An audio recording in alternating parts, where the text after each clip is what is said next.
We acknowledge that this meeting is being held on the ancestral lands of the Coast Salish people, and we pay our respect to those past and present. Tonight, we have an invocation, and it will be provided by Pastor Matthew Erikson of First Reformed Church. Great, I understand he's here in person. Perfect. So if you choose, please rise to join us in the invocation, followed by the pledge. Pastor Erikson. Thank you so much. Let us gather in prayer. God, thank you so much for this day and the opportunity that we have to gather as a council as we seek to understand the needs of this community and how we can be better servants and to understand how to serve those who live in the city of Oak Harbor and beyond. Let us gather in unity and purpose as we commence this City Hall meeting on the heels of commemorating Dr. Martin Luther King Jr.'s enduring legacy that we did yesterday. May his vision of justice, equality, and peace guide the discussions and decisions of this council today. Let us be inspired by his courage to stand for truth, and may this council's efforts reflect our commitment to serve in the greater good of our community. Grant us wisdom, compassion, and the strength to work together for the prosperity and well-being of all. Amen. That was beautiful. Thank you. I pledge allegiance to the flag of the United States of America and to the republic for which it stands, one nation, under God, indivisible, with liberty and justice for all.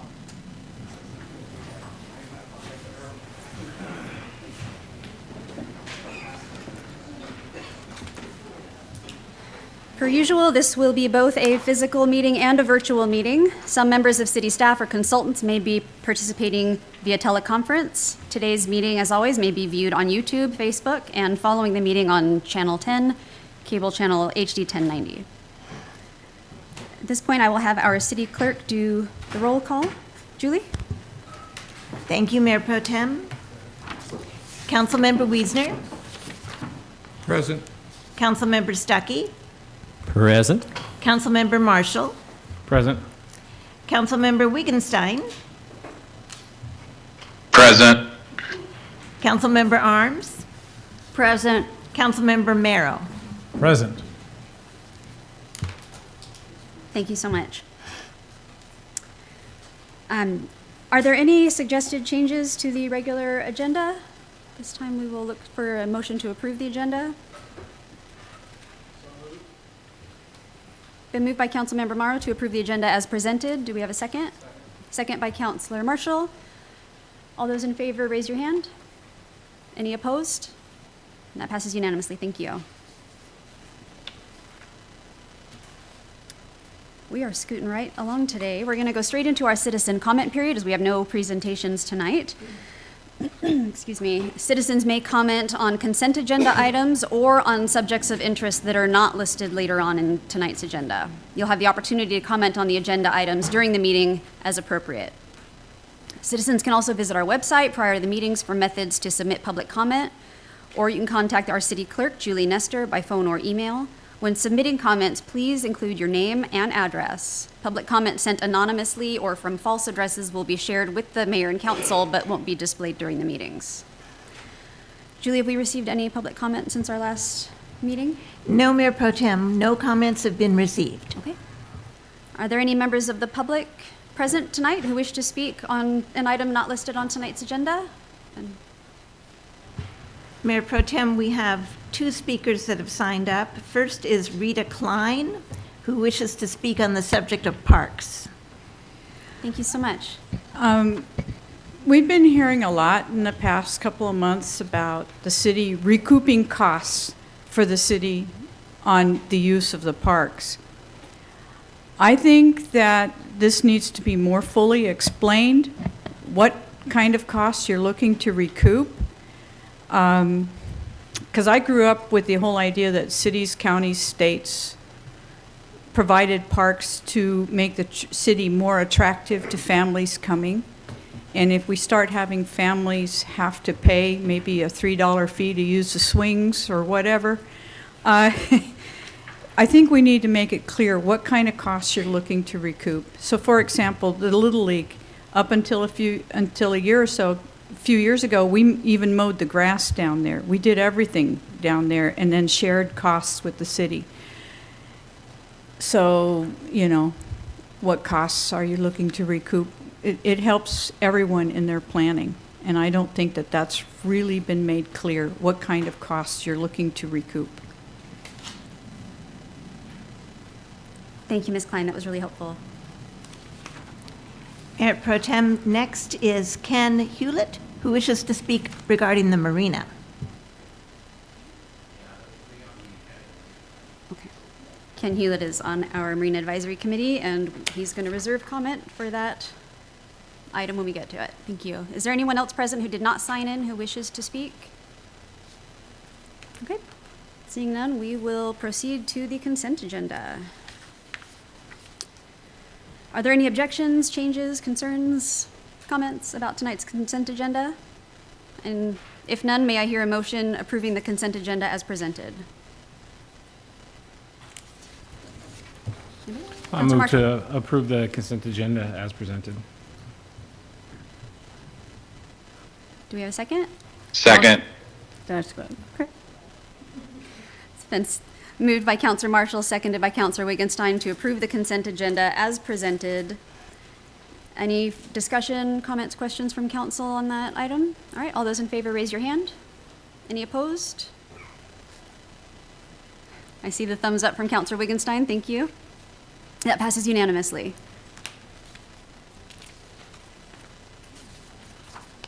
Oh, boy.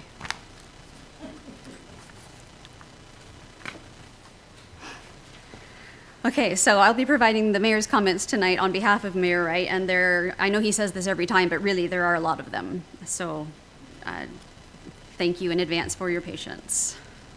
The Wright Blend, coffee and conversation with the mayor. Thank you to those who joined us last week at Mad Batter as we kicked off our new public engagement event. It was great to meet everyone and hear your questions. Mad Batter was a terrific host. Our next Wright Blend will be hosted by Woodby Coffee at their State Route 20 location on Saturday, February 22nd at 10 a.m.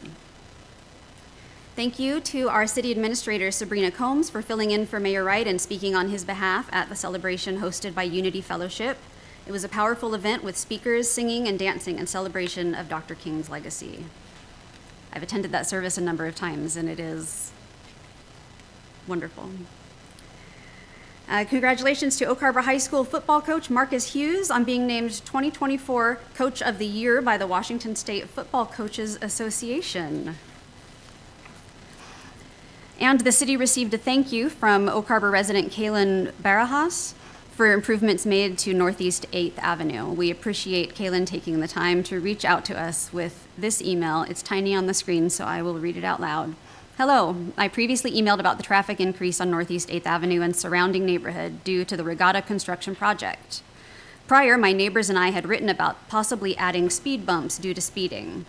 I'm emailing to say thank you to all involved in the efforts to control speeding. My 87-year-old grandma is feeling much more comfortable checking her mail and putting out the trash. I most of the time do it, of course, but prior to the increase in traffic flow, she was scared and even had fallen in a hurry to make it across the street. Most citizens view Northeast 8th Ave as a through street. I truly appreciate the City of Oak Harbor's commitment to viewing it as a neighborhood with wonderful walkability, full of kids and homeowners who enjoy walking to school, exercising, and utilizing the businesses off Midway. My family and I have lived in our beautiful city for 3 generations now. I'm happy to call our town home and know how valued our voices are. My neighbors and I know it's a process to get traffic changes to happen. We truly are thankful for the process of putting the cones and the speedometer and then moving to the roundabout that is swiftly being added. The roundabout idea the city has put in is much more effective than our previously requested speed bumps. I truly hope that you all feel the gratitude from our neighborhood. I could not miss this opportunity to tell you. Thank you, Kaylin Barajas. That was very sweet. Thank you. And I think we all have, but our new Parks and Recreation Guide is out, and so everybody needs to check their mailbox and for their new Parks and Recreation Activity Guide. Copies were mailed to all homes within city limits. You can also pick up a copy in our lobby here at City Hall or at the Center, the Chamber of Commerce, and the Public Library. There are a number of upcoming events to consider adding to your calendars. There's a winter stroll downtown on Pioneer on January 25th from 2 to 5 p.m. There's an opportunity for the city to host casual conversations with partners, local groups, And leaders, the first will be with the Oak Harbor Public Schools on January 28th at 6 p.m. at the Center, formerly known as the Senior Center. Please see our website for more details. And then the Chamber of Commerce Business Community After Hours is at Whidbey SeaTac Shuttle on January 30th. The city is hiring. We have several openings for employment. Please visit the city's website for a complete listing and how to apply. And then we have some exciting news to share from Island Transit and the Marina.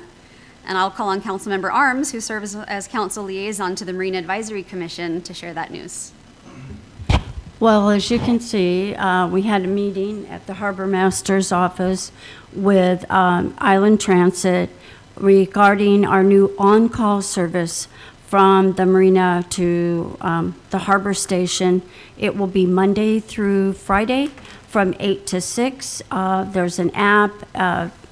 The Marina can help with trying to figure all that out.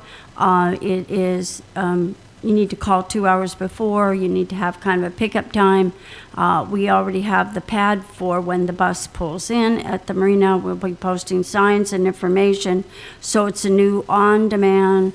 So you call ahead of time. So finally we have a service that people who want to come to the Marina can actually get someplace else besides staying in the Marina. So thank you for Island Transit and for everybody that helped on this. We really appreciate it. Thank you, Councilor Arms. I'm so glad that's official.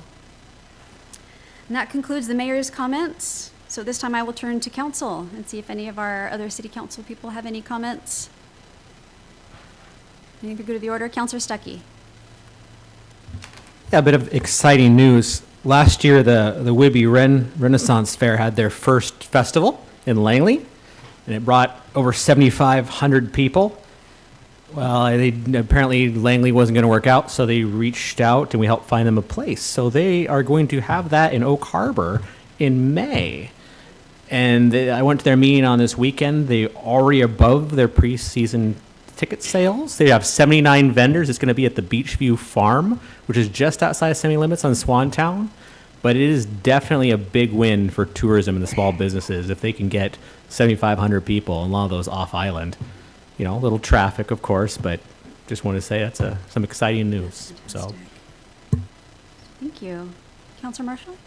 Yeah, thank you, Mayor Pro Tem. Just to address the park fee schedule thing, Rita, just to let you know, we're not looking to bill for use of a swing or an individual playground or anything. I understand. It is simply just to recover some of the extra costs that go into maintaining our parks for sports fields, for extra events that we do and stuff. And so it's not anything that is being taken lightly. There's been numerous conversations about it, and we'll continue to have conversations to make sure that we land on something where people are comfortable with. And so I know our parks staff and the city staff is committed to working with the leagues and finding something that's going to work out. Mrs. Klein, thank you. Yeah. We generally don't do a back and forth after public comment, but thank you.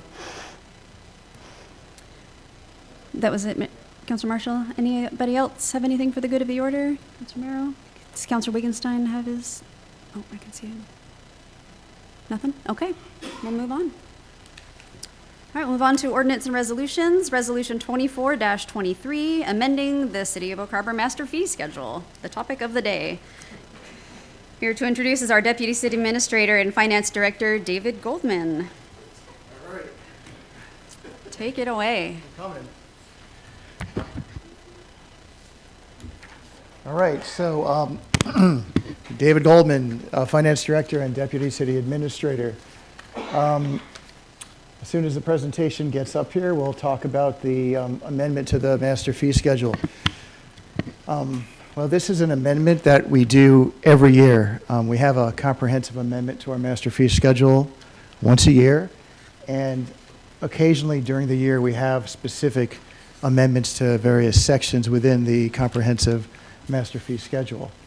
So if you go to the next slide, which of course I have the pointer, so I'm just going to be telling myself to go to the next slide. This is annual comprehensive amendment. Occasional amendments throughout the year. We discussed the contents of this amendment on November 20th, 2024 at the City Council workshop. We conducted outreach, Parks and Recreation, and myself, I went to a meeting, conducted outreach for the feedback we got from City Council, and we incorporated that feedback into the amendment. So the master fee schedule is actually made up of about 7 schedules and 2 addendums. So let's go over this one at a time. And I guess just to make sure we do want to keep the meeting moving along, but we also want to provide opportunities for input. We can stop after each schedule, and then I could gather feedback if there's any on each schedule. So Schedule A, this is for the development services fees. So these fees weren't raised in about 2 years, well, actually a little over than 2 years. The cost inflation during those 2 years, they did increase by just over 10% or double digits. Revenues used to cover the cost of providing this service, that's what these fees do pay for. The current inflation rate, about 3%. And changes have been incorporated into the development services fee schedule at about 3%, and costs were rounded to the nearest $5 as well. Just keep in mind that the building permit fees, which are within Schedule A, those will continue to follow the building code. So those aren't really affected by this particular amendment. So with that, that's Schedule A. And of course, you have all the schedules in your backup. You have the schedule of the current one with crossouts and underlines. And then you have the clean copies too to take a look at. So was there any feedback or questions on Schedule A? How does the council want to proceed? Do we want Oh, to discuss each individual part of the schedule, or do we want to let Mr. Goldman just do his whole spiel and then? Okay, Either way. okay. All right. Any feedback or? All right. Okay, yeah. Am I good? All right. Schedule. Let's go to Schedule B. This is the finance and utility schedule. We updated in here costs for after hours, weekends, and holiday water turn-ons for water. And we updated special event fees. We provided separate fees for small, medium, and large special events, and that's based on the number of people attending the events. And also there's a road closure fee in there as well. And we put a reference in there to hiring off-duty officers as well, which is just a reference. It's something that's been available, from before this schedule. So anyhow, are there any comments or feedback on Schedule B? From the council? Oh, I'm so sorry. I did not open the public hearing and ask if there were any comments or questions from the public on the previous development services fee schedule. Were there any? No. And this most recent finance and utilities? Check from the public first. Okay. Councilor Stuckey, you had your hand up? Yeah, with the events, I do kind of like it tiered like that, but how are we going to track that? I mean, you look at 101 to 249, $75, 250 to 1,000, $150, and I feel like that's a good range, but like, if there happens to be 300, I mean, how is it going to be tracked? I mean, I assume it's going to be the honor system, but if it's wildly off, I mean, 250 and 300 show up, big deal. 250 and 800 show up, how is that going to be tracked or addressed? It'll be done at the time of the application, so it'll be a little bit of an honor system, although there will be an opportunity for us to contact the event organizer after the fact if it's vastly, vastly different and talk about the fee. Maybe we'll just, talk to them about what's going on the following year, just to make sure we update it for the following year. But we're not, it's not something that's set in stone. It'd be something that we'd be able to communicate with the event organizers. Yeah, I think, the following year makes sense. I mean, how much are we going to combat for $50? Yeah. But, yeah, okay, thank you.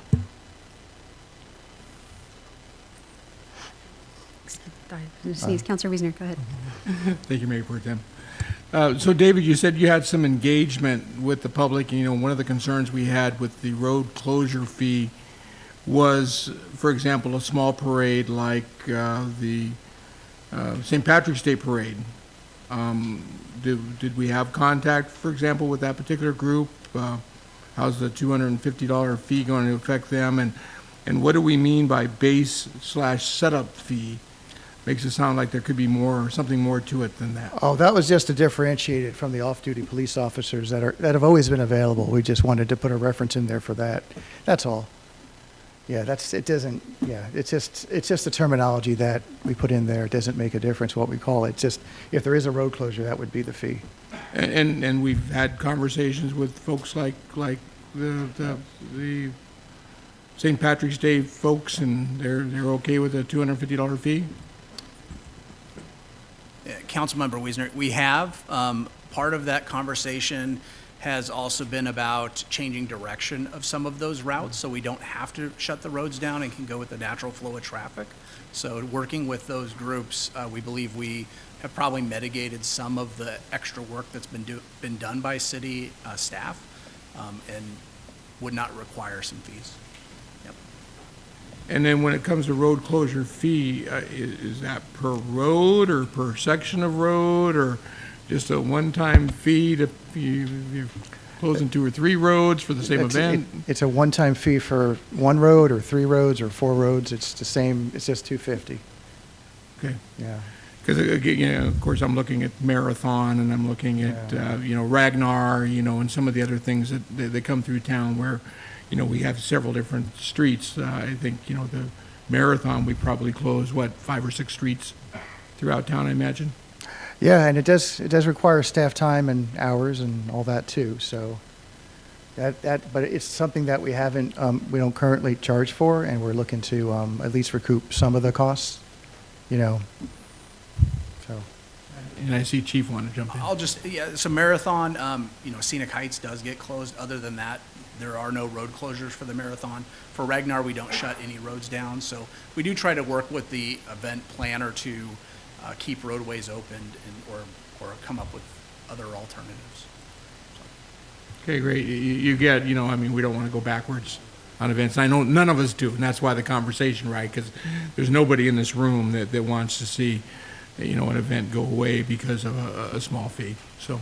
And Councilmember, I think one of the great things is that staff did some work to really look at the routes with police and fire, as well as some of the groups, to identify ways that we could do this more efficiently and effectively and have designated routes for some of these parades. So that really was part of the goal, because it also addresses safety concerns. Great, thank you. And I think I was thinking of the county too, but yeah, just the city. City is 1 road. Thank you, Councilor Wiesner. Any other council questions about Schedule B before we move on? No? Okay. All righty. Schedule C, there are no changes. Oh, That was easy. Do we want to let the public? Are we? Right. Yeah. Do you want to go for the public on Schedule D? On Schedule B, I did that before I turned to Oh, council. Sorry, bad. All right. So Schedule C, there's no changes? Any Is there comments? anyone here from the public who wishes to comment on the fact that there are no changes to the fire fee schedule? Council? All right, go ahead, continue. All right. Schedule D, Marina. So when the rates were adopted last year, we put 3 years' worth of rates in there that would change every year. Since the first year's done, we removed the first year from the fee schedule. It doesn't apply anymore. We also streamlined language to direct labor charges to a central area. There were like labor charges repeating themselves in multiple places. We just said, let's all go to the one section. And we also updated those labor charges to include off hours and holiday rates as well. That's it? That wraps it up. All right, is there anyone here from the public who wishes to comment on the new Marina fee schedule? I know we have a number of Marina Advisory Board people present. No? Okay. Council? All right. We'll move on. All right. Schedule E, police, there's no changes. Are there any comments on the no changes? Raise your hand. No? Okay. Schedule F, Public Works. There was one change. We adopted a small fee for the use of the public charging stations.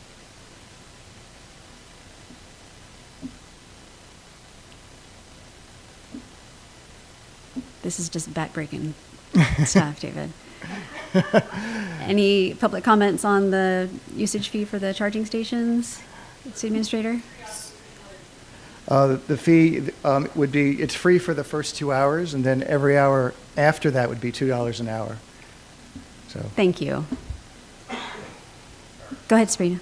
Oh, sorry, Mayor Pro Tem. I was just going to explain that we have received some requests from some of the local businesses as well as some council members regarding this, because sometimes people will sit in those spaces and it limits people's ability to charge. So this was a request that's come from the community. Okay, well, then I have a question. Thank you for that. If someone is parked in said space but not physically charging, then how would that work in terms of them paying to use that space? So I don't know all the technology like Sandra does, but my understanding is that if you're sitting in the space, then that is because you're connecting to do the initial charge. As long as you're sitting there, it has a certain rate at which it starts charging. So the longer you're there, the longer it's still assessing that fee. But I know that Sandra's working on the technology because it's something that other cities like the town of Coopville does it, things like that.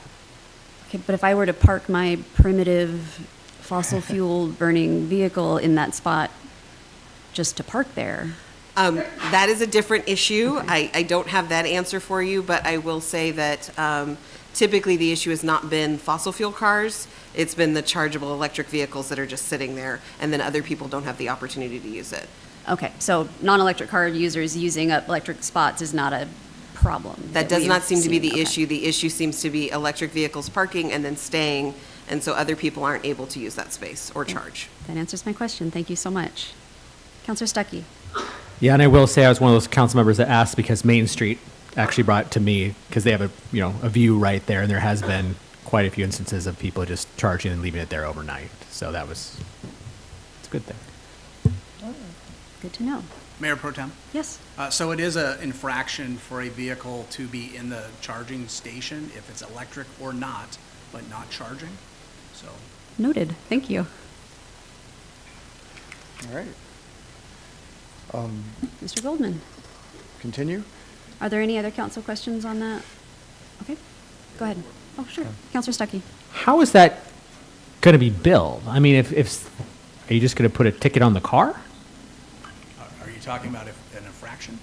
No, I mean, if somebody is there for 2 hours, right? It's free for the 2 hours, and I decide to be there for 5 hours. I mean, I know we're talking about $6 here, but how is that practically going to be enacted? There are a few different technologies out there. One is a technology that reads your license plate, and then it bills your registration. The other one is it accepts a credit card, even though the first 2 hours, or some sort of payment card, even though the first 2 hours are free, it doesn't start billing till after that. Yeah, it depends on what technology we go with. Okay, you're up. All right. Schedule G is Parks and Recreation. The changes included incorporating Addendum 2, which was senior services, into Schedule G, because now we have a comprehensive Parks and Recreation department.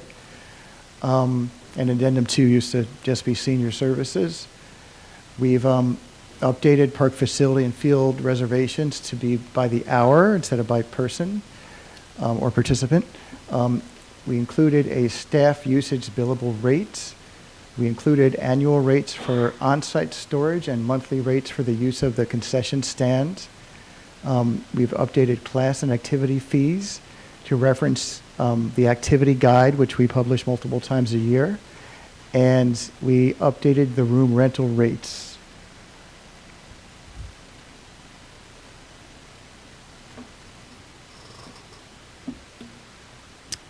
Are there any? All right. Comment. Are there any comments or questions about the Parks and Recreation fee schedule from the public? Mrs. Klein, go ahead. Please state your name, and you have 3 minutes. Rita Klein, which concession stand? Because we have a concession stand that we built and have maintained for as long as I can remember. Are we talking about the football concession stand or a concession stand that we built? That's a great question. Thank you. We'll have staff address that. Is there anyone else here from the public who has a question about this particular fee schedule? Okay, Mr. Goldman? Our Parks and Recreation Director might be able to address the concession stand question. Our Parks and Recreation Director, Brian Smith, is in the building, and he will attempt to answer our concession stand question. How many concession stands are there total? Like, are there more than We one? have two. Two. One at Fort Nugent Park and one at Windjammer That's Park. right, okay. The- You're right, there is a small, that's right. We do have one. Thank you. Yes. We are not charging for the ball field concession stands. It's just for the one at Fort Nugent currently. Yeah. Okay. Thank you for clarifying that. Are there any council comments? Councilor Wiesner. Thank you, Mayor Pro Tem. And I don't know if this is a Mr. Goldman or Mr. Smith question, but in looking at the document, I just want to make sure I'm reading this correctly. We've got two different colors on our package. We've got the blue and we got the red, and I'm assuming the blue are also updates to this schedule. The red are changes from the original update presented to us at the workshop. Am I reading that correctly? Mostly. The blue were updates originally that were included in the original schedule, and the red is definitely changes from the November 20th version. But there may be some instances of blue which did change from November 20th. So it's not so cut and dry, but basically anything that's underlined is a change from the current code, and anything that's crossed out, whether it's blue or red, is also a change from the current code. And if it's underlined and it's a standalone, it's a new fee that we're adding. Correct. Some of this, I don't know. Except, I should say that we did cross out Addendum 2 entirely and then add it into Schedule G. So you'll see a lot of things that were in the Senior Center addendum that will look like they're brand new in Schedule G, but really, we just copied and pasted it over to Schedule G. So you'll find that out mostly under activities and like where the passports are in that section, Some of this is a little hard to read. And I assume I'm like baseball field, 2025 on my copy. Looks like 11 was crossed out, then 7's in there, then a dot, then 75's crossed out, then 21. So I assume it went from $11.75 to $7.21. Correct. We also have a clean copy in here too, a little bit later on, but Okay. yes, it did go to 7. Well, I'm mainly trying to look at the changes that we facilitated since we expressed our concern at the workshop, right? And a lot of those concerns were very valid, and we really didn't have answers to, right? And I guess what I'm going to try to get to is, did we answer a lot of those questions? Now, a lot of great things I see on here. I see that we removed the charge per participant, which was an issue that, North Woodby Little League and, all the other teams had expressed concern over. I saw that we changed the fee for the container storage from $100 a month to $100 a year. I appreciate all that, but ultimately, I guess, the answer to the question is, has this been presented to our partners in North Woodby Little League, and are they on board? Because the last phone call I got from them was they weren't 100% sure what was going on. So is that something that's happened here in the last several days? Thanks, Brian.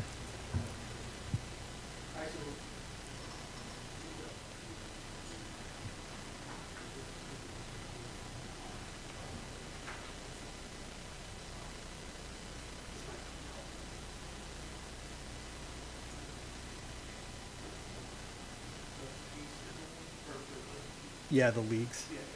Yeah.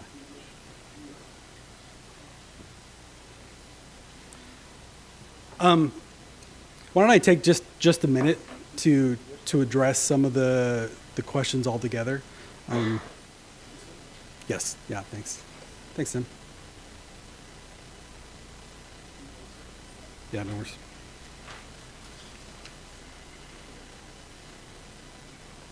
To answer your question, Councilor Wiesner, yes, we did meet with each of the leagues and went over the proposed fee schedule.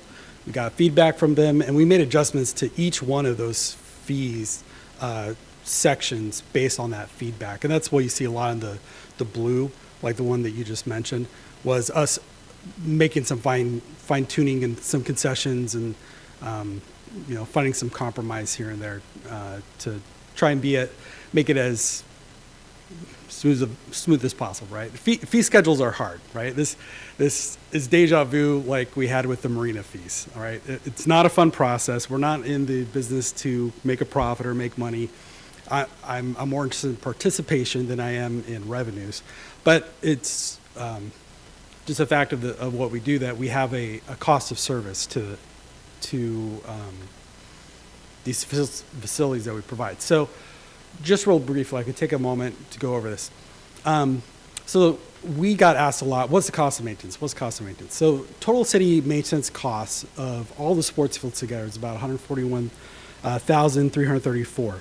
Now that's very specific. We dialed that down as much as possible. So the actual footprint of these fields, nothing else around in the park areas.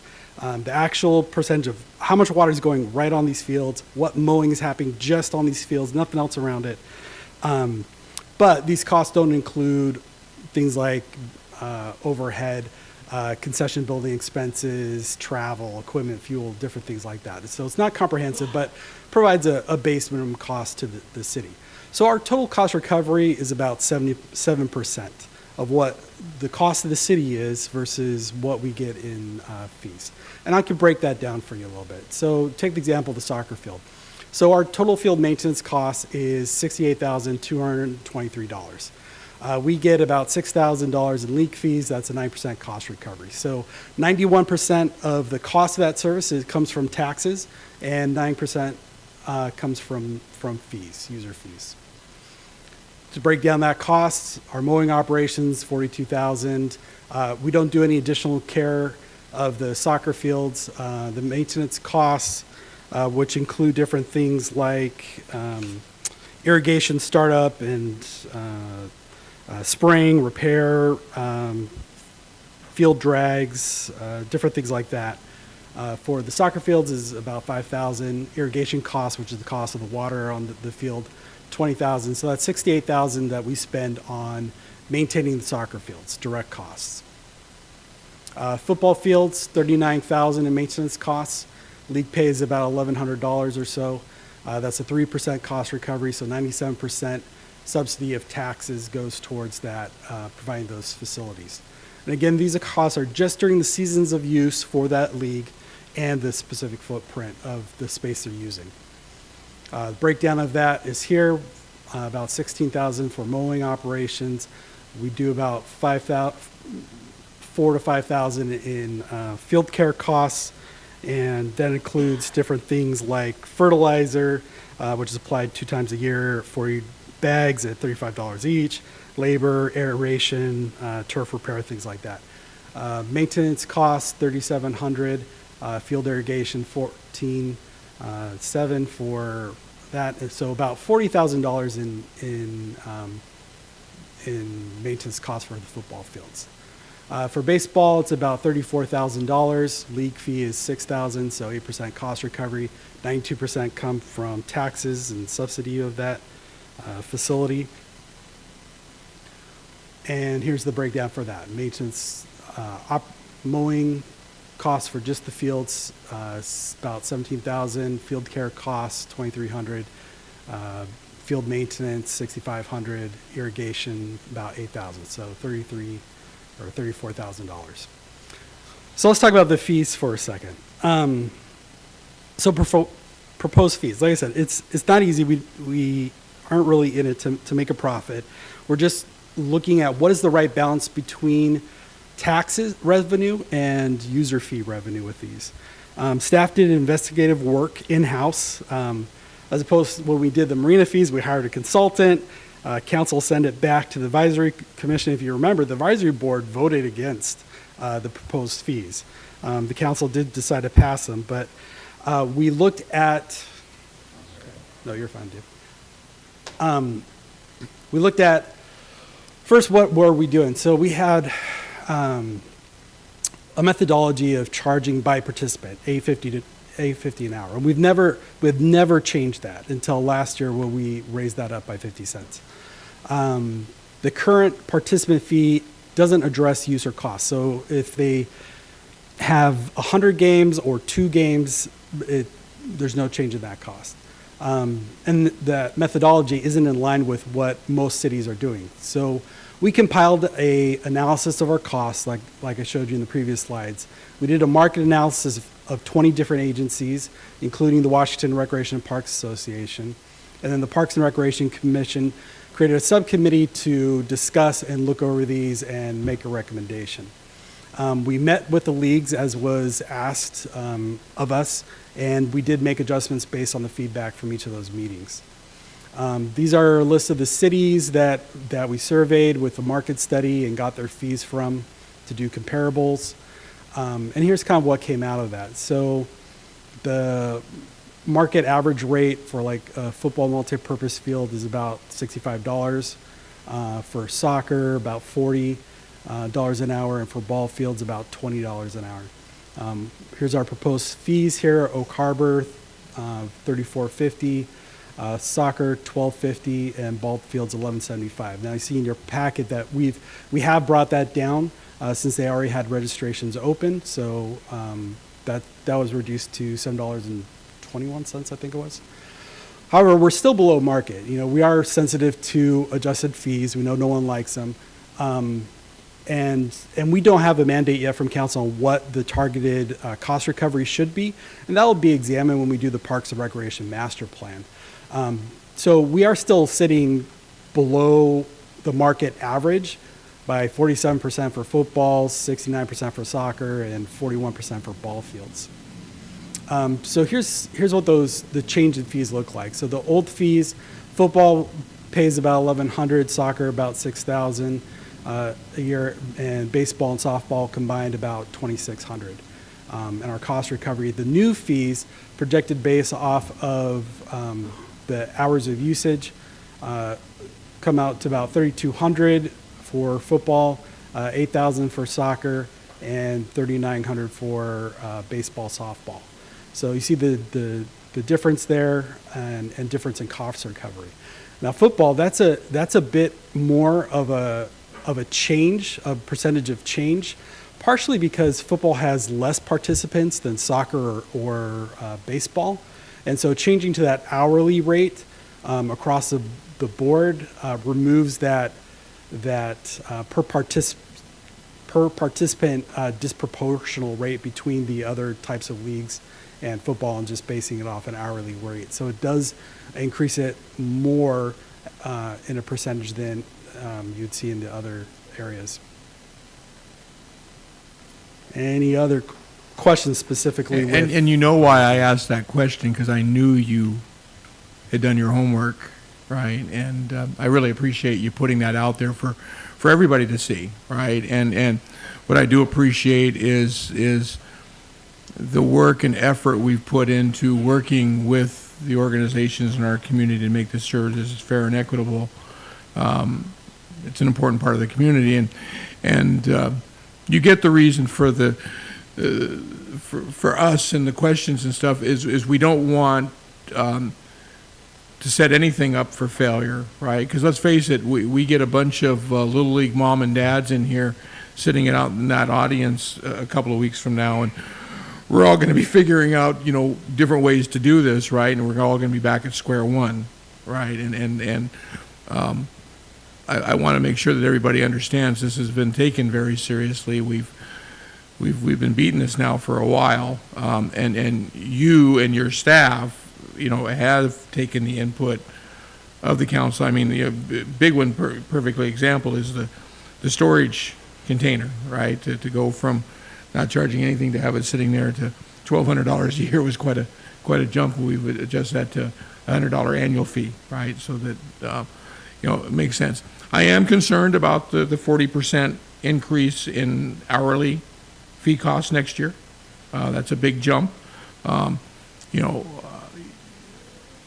guess I want us all to be on the same page and understanding that, that's something we may have to revisit as we go through. And I get where you came from it, right? Right there, you just showed us, right? I mean, we have a 41% unequitable program right now compared to the other areas around us, and we're trying to get on par with what the areas around us are doing, but we also have to, be conscious of the volunteers from these organizations that they work very hard to keep them going, and we've got to help keep them motivated, and obviously listening to them is important, and I'm certainly going to support this. I do want to express the concern that I had heard from some of the organizations that they weren't 100% sure what this was going to look like.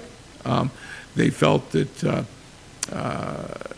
you guys had a meeting. They thought they were heard in some of it.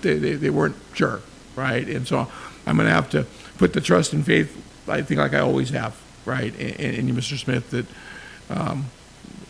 this is something that's fair and equitable and something everybody's going to be able to agree with, because I certainly don't want to be facing all the Little League mom and dads out in the audience and have to revisit this. So, but I really appreciate all the time and effort you put into that, and I kind of knew you had that stuff and was prepared for me. So appreciate you getting that out there for everybody. Thank you. Thank you, Councilor Wiesner. Councilor Stuckey. Can we go back to that slide that's the projected cost recovery? With this one? Yeah.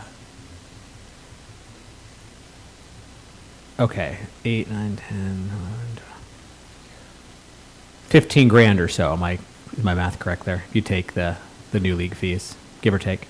Does that do much for the budget for Parks and Rec? I mean, honestly. For total? I mean, it's a I'm not trying to say that every $2.4 dollar million doesn't matter, but if I'm not understanding correctly, we're going to be getting 15,000 from all of the leagues, basically.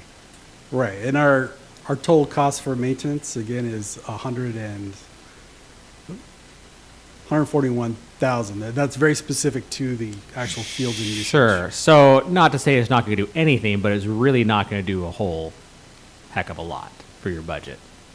No. Okay. Well, and also, keep in mind, Councilmember Stuckey, that this is just one portion of the revenues Sure. that are in Schedule G. There's other revenues as well, which help pay for the cost of the services, other services provided, and so on. So, Okay. yeah, yes. And again, it's about finding the right balance, Right. right? I mean, we don't want to sticker shock everyone with changes. Mostly, we're just looking at creating a appropriate methodology for assessing fees that makes sense, that we can look at a cost and cost recovery model with that. Now, like I said, we didn't necessarily, we did look at that, but we also base a lot off the market, right, around there. So, these are things that we will evaluate during the Parks and Recreation Master Plan, but we'll probably have more conversations in the future, and we'll continue to work with the leagues. But you would say in your experience it's common for cities to highly subsidize these sort of services? Yes, all cities subsidize in some way, right? We're not going to make 100% cost recovery off of the maintenance of fields. And the cost recovery model usually shows that out. But that's also why you see in the fees, we charge a little differently for like travel leagues or clinics versus, introductory or rec type programs, things like that. Okay, thank you. Councilor Merrow. I want to thank the staff who prepared the carefully, deliberately prepared fee schedule, and I think it was remarkably conservative and a sign of discipline, financial discipline in doing it. With regard to the Parks and Recreation, from firsthand experience, I know how it was to be tasked with developing a relatively new department, in my case practically brand new, and to make it a fully operational. So with regard to the Parks and Recreation, I'm strongly in favor of working the revenue piece because you have to have tools to develop. And if you expect to go fishing for salmon and you don't have a salmon boat, you're not going to get any salmon. So what I'm trying to say in so many words is that the revenue piece must be strengthened for Parks and Recreation if they're going to develop, which is exactly what, it was before my time, but exactly what I understand the city council wanted to do, was to provide recreation for tourists and the citizens to develop. So I'm speaking that perhaps we want to delay approval of this to examine it closely, but I'm strongly in favor of bolstering the revenue piece for Parks and Recreation.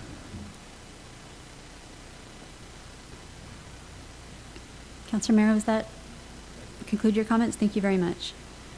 Any other council comments, questions? Councilor Marshall. Thank you, Mayor Pro Tem.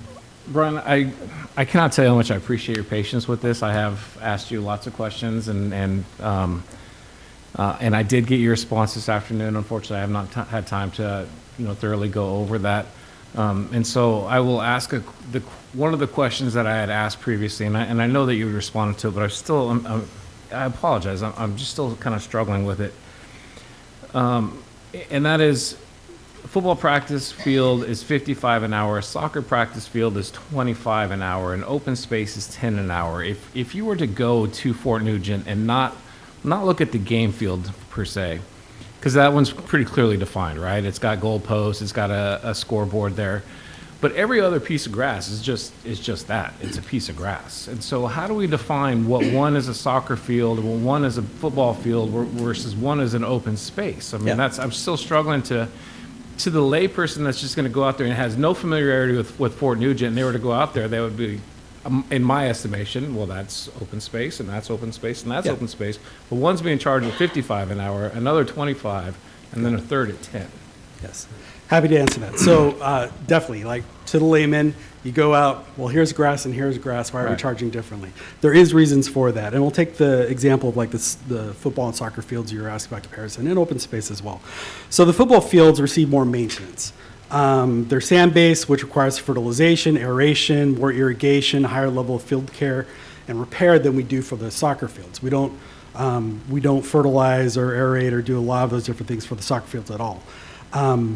So the cost of field maintenance is one factor in setting rates. Staff also evaluated market rates of field rentals with the 20 cities like I showed you.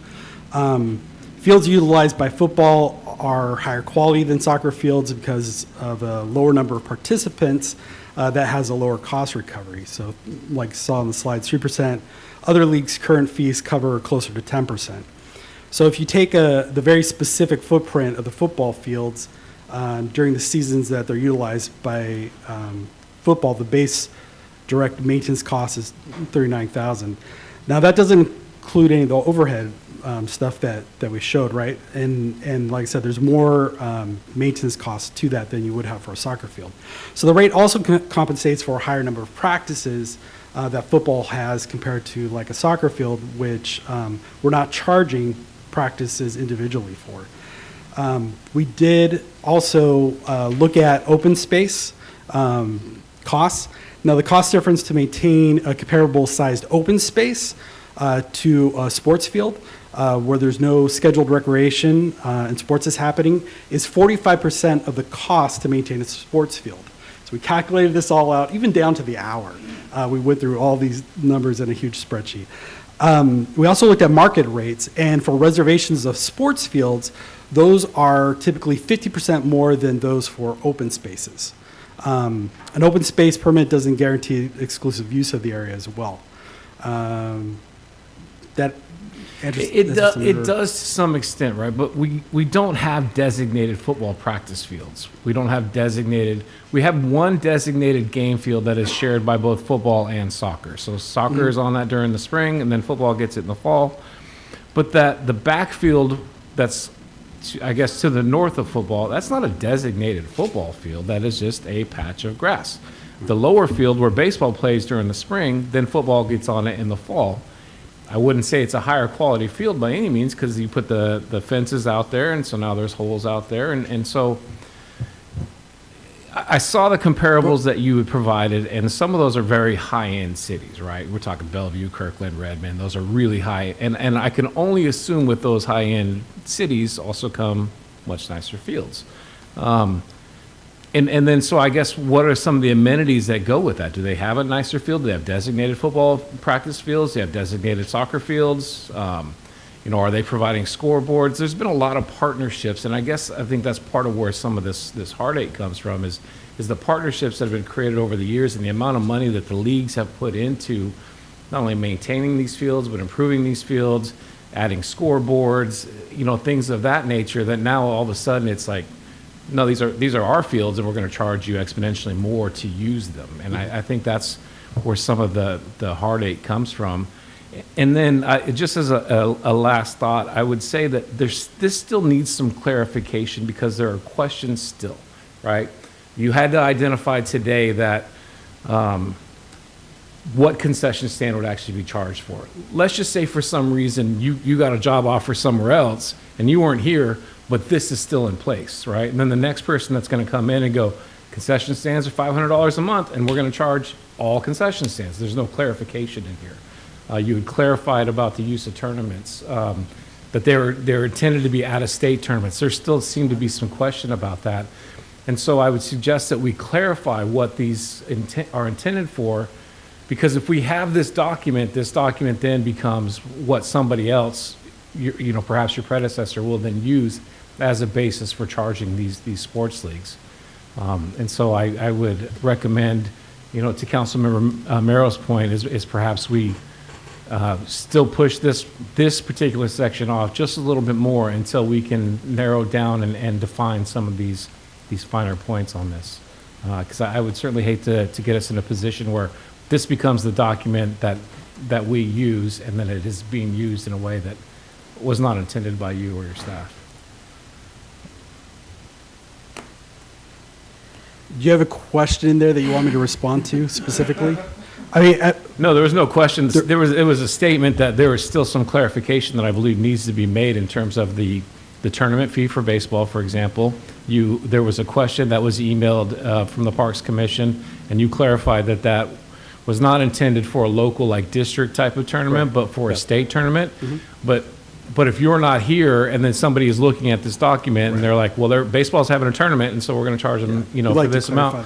And then it's same for the concession stands, right? You had mentioned that it is specifically for Fort Nugent, which for football, I'm like I said when we met, I'm happy to pay that, because that is a true cost recovery. You showed us what the costs were for it, and happy to pay that. But it should specify that it is not for the baseball concession stands.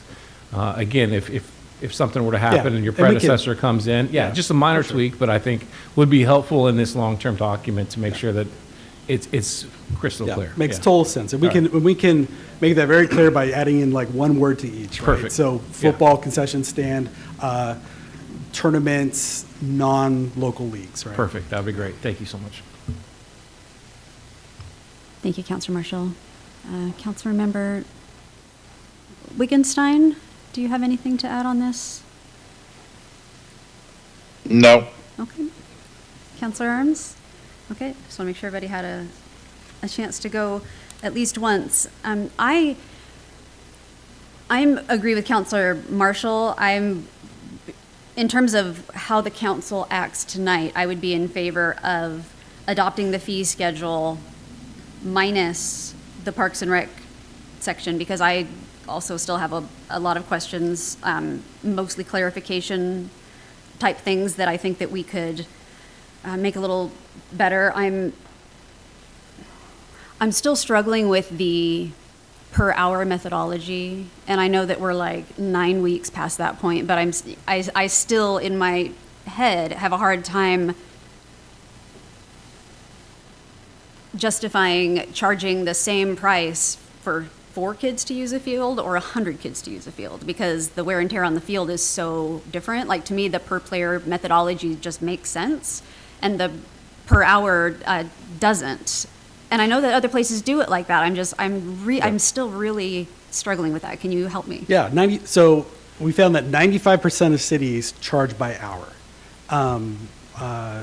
Centralia charges by game. Cedar-Woolley charges by day or week.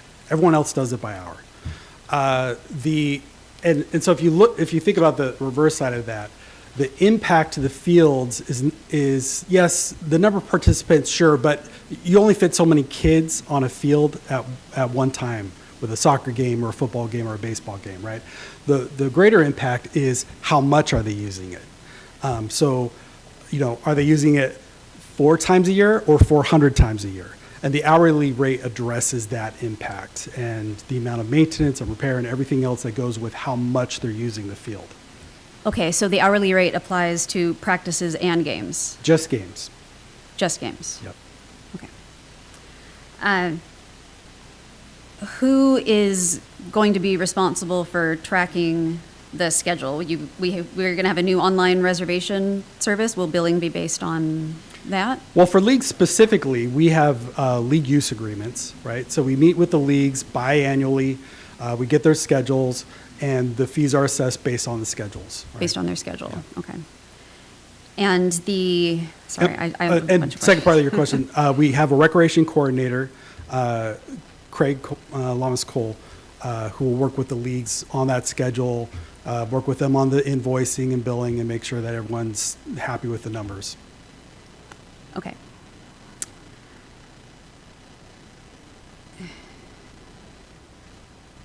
Sorry, I totally lost my train of thought. It was a billing question. This might be a David question. At our last council meeting, I spoke to a community organization who, in addition to getting the news that we were redoing our fee schedule, was also kind of surprised with, oh, and by the way, we haven't been charging you for the last year or two. If we're not currently collecting our existing fees, how do we know that we're not breaking even?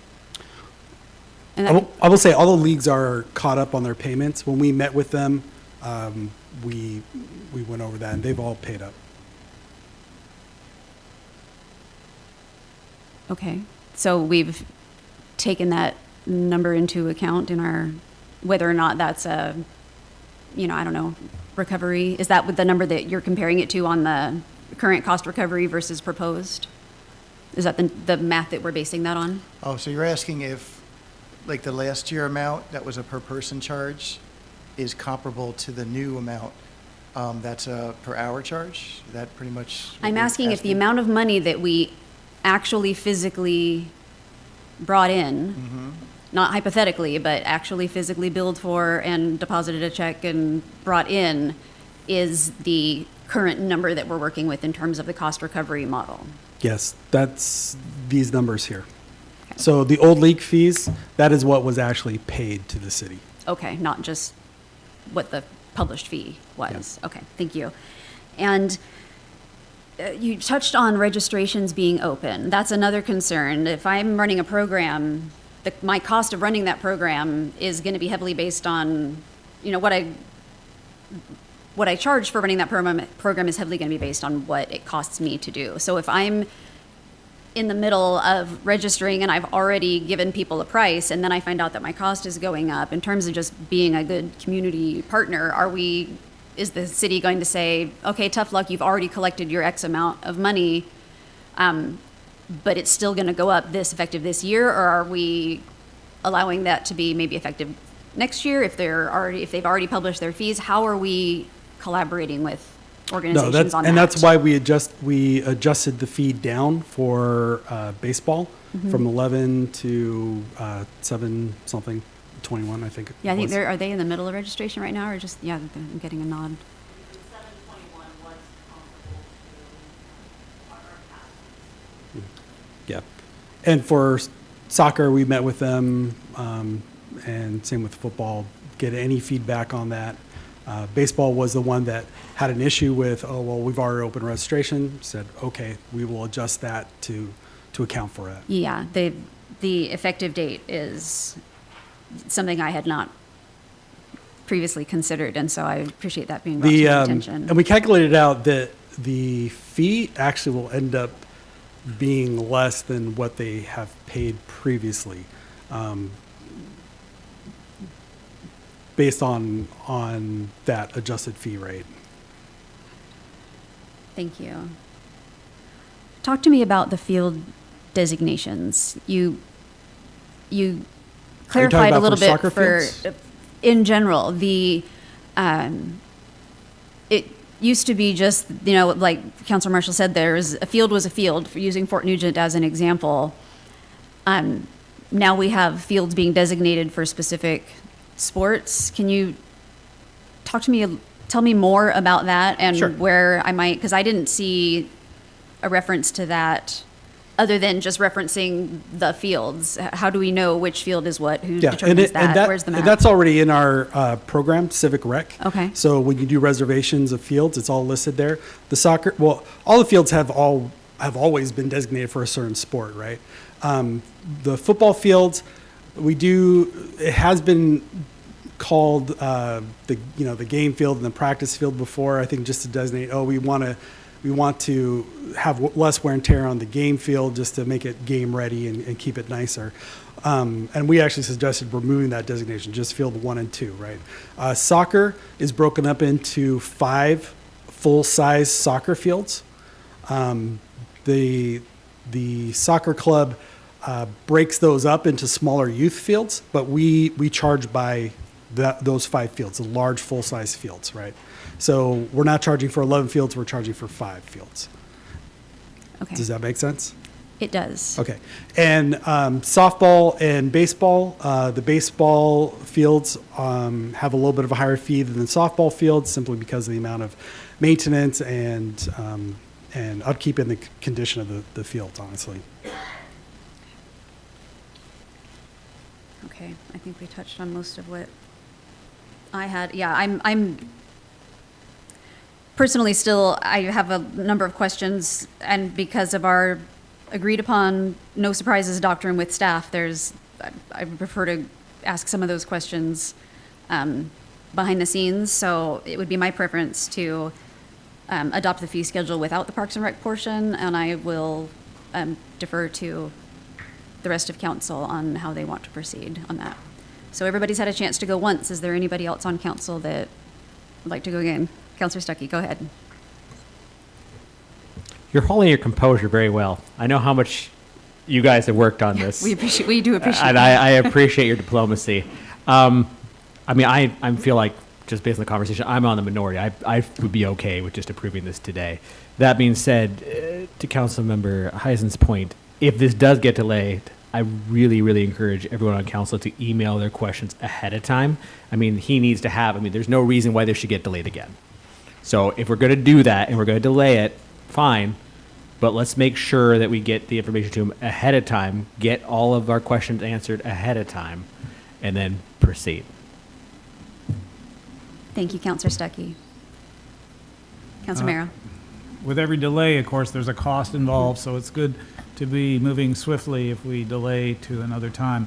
And in response to Mayor Pro Tem's observation about participant use versus hourly use rate, I had to smile because I can just imagine the financial manager saying, we're not going to keep track of all the participants, we'll just charge them a flat rate. So what I'm saying to you, there's a certain pragmatism that goes into financial management of organizations, and I can practically guarantee you, they said, we're not going to do head counts, but that's just an observation, that's all. Thank you, Councilor Mero. Any other council comments, questions, feedback, action? Councilor Stuckey. So here we go. I'll make a motion. Move to adopt Resolution 24-23, amending the Oak Harbor Master Fee Schedule. That's my motion. All right, it's been moved by Councilor Stuckey to adopt the Resolution 24-23, amending our fee schedule, to adopt that as presented, seconded by Councilor Mero. Are there any councilor comments, questions? Councilor Wittgenstein, I want to give you a couple seconds to make sure you don't miss a chance to weigh in. No? I'm good, thank you. Okay. Okay, so the motion on the floor is to approve as presented. All those in favor, raise your hand. Let the record show in favor we have Arms, Wiesner, and Stuckey, and I cannot see what Wittgenstein's doing. Okay. Just give us a thumbs up or a thumbs down on the app, please, Chris. And all those opposed, raise your hand. So we're currently at 3-3. Chris? I can't tell what that is. I'm opposed. He's opposed. Okay, so that motion fails 4-3, if my math is correct. Is there any other action that council would like to take? Councilor Marshall. I have two proposed motions on the screen. Yeah, I Just- move to adopt Resolution 2423, amending the Oak Harbor Master Fee Schedule except for Schedule G, Parks and Recreation, and Addendum 2, Senior Services. You think you know us so well. It's been moved by Councilor Marshall to adopt Resolution 2423, adopting the master fee schedule except for Schedule G and Addendum 2. Any council comments? Second. And seconded by Councilor Wittgenstein. Thank you, Councilor Wittgenstein, for catching that. Any further discussion, comments, questions from council? Okay, all those in favor of the current motion, raise your hand. And that's Aye. 6 in the room. Thank you, Councilor Wittgenstein. That passes unanimously. Thank you. Thank you. And thank you to staff. I understand that staff has a directive from us, and they're just trying to fulfill our directive, and we keep holding up the show, but sometimes we just need to get all of our questions answered before we take action. So thank you. Your work is not unappreciated. Mayor Pro Tem? Yes. Due to the tight timelines with our due dates for council packets, if we could get any questions that council has specifically for this item to us tomorrow, that would be helpful, just so that we can start preparing those as part of the presentations. Does that Does that sound doable? good? So, yeah, there's only a few of us that have questions, so that's okay. Thank you. Yep, absolutely. Thank you. Mayor Pro Tem, may I speak? Yes, of course, Councilor Merrill. Is there a way to expedite this adjustment to the Parks and Rec to make it just faster, to reconsider it? Or is it just, I mean, I'm just trying to say is it's not a rework of major scale, and if it can be done expeditiously, because we don't want to delay it time and time again, and the associated costs of delaying. Understood. Understood. David Goldman, you had a response? Yeah, in response to that, in the effort to expedite this situation and also before, the spring season comes and the leagues start to set their rates for the upcoming seasons, we're proposing to bring this back to council next week at the workshop, which is why we have the tight deadlines to make sure that we get all your questions answered and provide the answers to the rest of council and the public as well. And then based on how the workshop goes, we'll schedule it right away for approval at the first meeting in February. So hopefully we'll have this in place with all of your feedback and your comments, by then, so. Thank you. All right, let's see, moving on. We've got ordinance, next up we have ordinance number 1934, authorizing the acceptance of the art sculpture known as Angel de la Creatividad, which I will henceforth refer to as the Angel of Creativity because my pronunciation is not great. That's okay. And again, we have our Parks and Recreation Director, Brian Smith, to present. Good evening again, Mayor Pro Tem and Council. So this is ordinance 1934, authorizing the acceptance of the sculpture that has been installed at Flintstone Park. Just a little bit of background on this. The sculpture was created by a famous Mexican sculptor, Sebastian. The state of Georgia Drake donated the sculpture to the city of Oak Harbor, and the city worked with Sculptures Northwest to install it at Flintstone Park. The location was originally at Windjammer Park on the west side in the landscaping bed, and there's been a couple different shuffling of where that location was until it finally landed in Flintstone Park, and that was approved by council. Sculpture was successfully installed last October, and Sculptures Northwest paid for that work according to the agreement that was entered in by the city, which is in your council packet. Quick timeline of the whole process. So this has been going on for several years, actually even before 2021, but that official proposal was taken to the Arts Council in February 2021. We had the agreement between the state of Georgia Drake in August of 21. We did a professional service agreement with Sculptures Northwest in September of that same year. The location was discussed for about a year before the new site was approved in 2023. a lot of feelings about where the sculpture should be placed. Sculpture maintenance plan was developed, construction services awarded. Ramp Construction did a great job in working with us and very patient with adjustments to permitting and high water setbacks from DNR, which changed during this process, and revisions based on the height and the height variance that had to be done as part of that. The installation and substantial completion was done in October, and then the agreement was executed and finalized with payment of $35,000 according to the agreement to Sculptures Northwest, and that was paid out of the Cultural Arts Fund. We did have a very nice ribbon cutting at Flintstone Park. It was well attended. Mary Elizabeth Hine gave a very beautiful poem during that, and we did a ribbon cutting of the statue. Sculptures Northwest did provide a statement. I asked Teresa if she wanted to come to the meeting tonight. Like I said, it's been a very long journey, and she's happy for it to be done in her rearview mirror. But she did provide the statement, and I'll read that.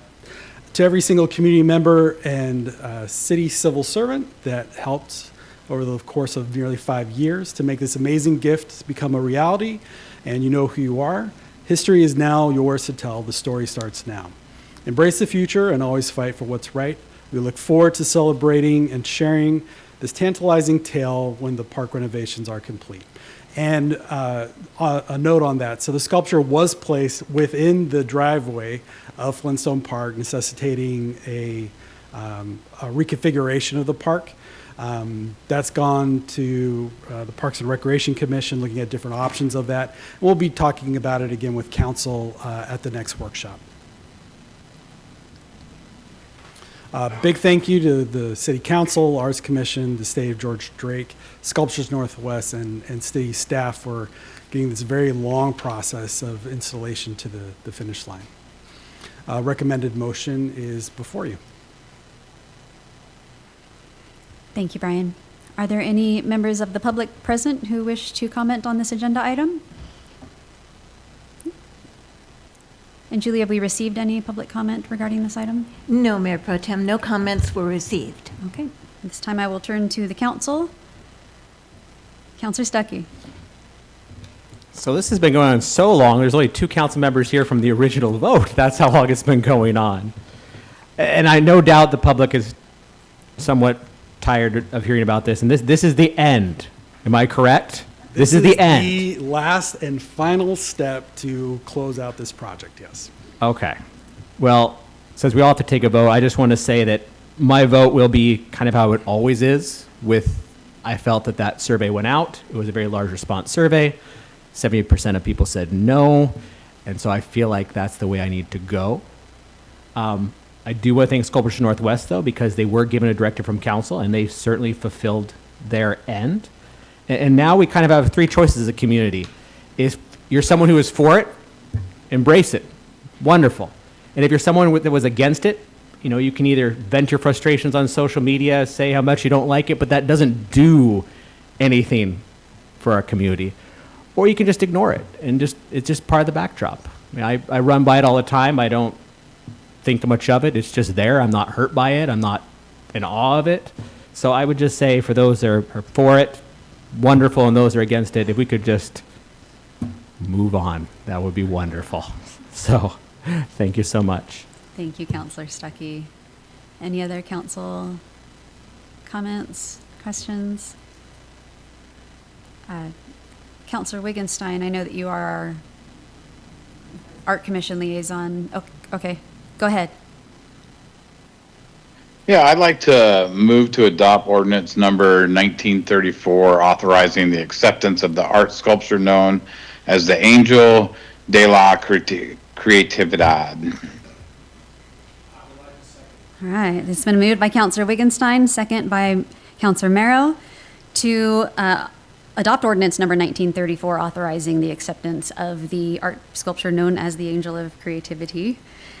I recently had the pleasure of seeing it from the water coming into the harbor, and it was very cool.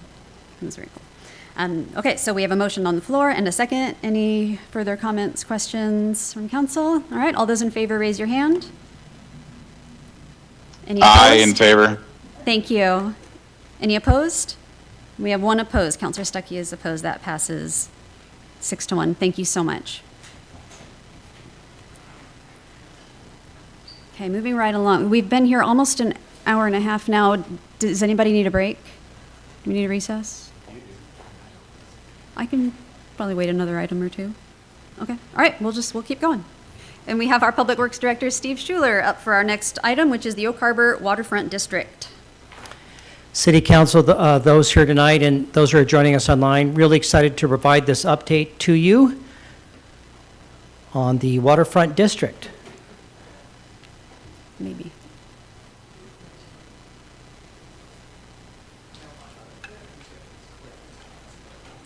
Yeah. Very good. So tonight we're going to be kind of focused on two areas. One are the city-owned properties that are at 1081 and 1091 Pioneer Way by Midway Boulevard. And the other is the approximately 600-acre waterfront district. I'll be going over some basic updates on our ecology grant that are part of this process, as well as the long-term planning. And then we have with us Norman Wright, who's with the Center for Creative Land Recycling, and he's online, and he's going to be talking about next steps, which include an economic market analysis and 3 public workshops. Tonight, there's really 4 key takeaways. The first is that Oak Harbor community has long planned for, financed, and been involved with and prioritized a redevelopment of the downtown. It's been going on for decades. And so we're here tonight to really continue that journey of this community. Number 2, the city properties on Pioneer Way that we purchased, we did our due diligence. We know that they were contaminated with petroleum contamination. And so as part of our grant program, we've been looking at that with further investigation. So tonight we'll just be giving you a very brief update of both the groundwater and the soil contamination. In your report is a very lengthy report. I'm available to talk about any details that you want to. But tonight I'll be going over it very briefly and just giving you the executive summary. And number 3, I just wanted to read this out loud because I think this is really important to understand where we are in this process. 3rd, Mayor Wright and our City Council, as part of the recently adopted budget, have begun a successful redevelopment process. In 2023, we warned council members and the public that the city was in a state of infrastructure emergency. Much of the city's development took place following World War II, making the oldest infrastructure several decades old. Buildings, utilities, and roads in the oldest part of Oak Harbor were nearing the end of their useful life. We detailed how the city's water mains, sewer lines, storm drains, streets, sidewalks, and structures were in a, quote, severe state of decay. We discussed how the city must partner with our private businesses and landowners to redevelop for the future, especially our city center. You and the city's community leaders have faced this challenge. And a successful course of action is now in place now that you have adopted the 2026 budget. So thank you. And so where do we go from here? Number 4, the key thing you're going to be hearing over and over in this coming year is we need to make some very critical changes to our code, to update that code to be able to move forward. And that is the critical path that you're going to face, and they'll be coming back to the Planning Commission, and we'll be coming back to you in the months ahead. All right, very briefly, we had our 1999 Harbor Watch. That was a big plan produced, and again, all these are available to the public and others if they want to look at it. When I analyzed that, a lot of that was proposed new pavement right in our downtown. Probably made sense in the 1990s. There was the 2000 Harbor Pride, which again, very encompassing report. There's a 2005 Waterfront Redevelopment and Branding report, again, very encompassing, a lot of changes, and so on and so on. And the key thing we want to emphasize tonight, that each of these had federal grants, state grants, local financing, strong community support. Where we are today is we have a integrated planning grant through our Washington State Department of Ecology, and that's for $200,000, and that requires zero match. We also have the Center for Creative Land Recycling, who are providing $100,000 in scope as part of this project, and with that, we provided them $10,000. So a total of $300,000 of effort, of which 96% of it is covered by federal, state, and nonprofit funding. So this has been a very exciting process to move forward.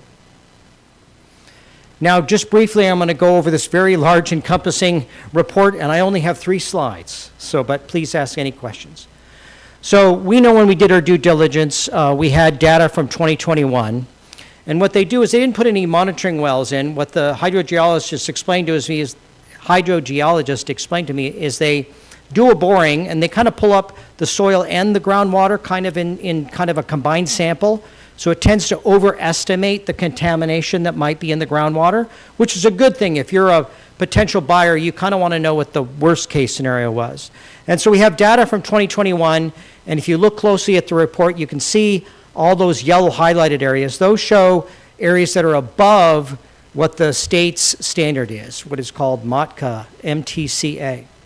And so you can see 2024, you can see groundwater. We have no yellow highlighted areas. So in our first round of sampling, where we put in 5 new monitoring wells this summer, we went out in November and sampled those, and we have no contaminants above any state standard. So that's, yes, much better than our pro forma, which was what you want to see, right? And so that's good news. Now, as part of our ecology grant, we must do 3 more rounds of sampling. Now, I don't have the sampling of our latest round, which was just done last month, but our consultants have told us that that is looking good. They're still going through that data, still getting it from the labs, but it is also looking good. So our groundwater at this stage is looking in a good situation. We won't take our last and 4th groundwater sampling until June of this year. All right, now to soil. There are 2 areas of soil contamination. Mostly, it looks like it's related to petroleum contamination, and that's no surprise since this was a former gas station. So everything's kind of lining up with what we saw before and what we're expecting. So here's the results from one soil area about 10 feet below ground. Here's the results from the second area, again, also about 10 feet underground, and here is a map of that area. So you can see I got Midway Boulevard on the top part of this graph and Pioneer on the left. You can see the yellow highlighted area, which is by what some people call the old tattoo building. That is 10 feet below that is where we see some petroleum contamination in the soil. And then, and then you can see it's very small, but you can see a purple area kind of in the lower left-hand side of this drawing, just off the former gas station building.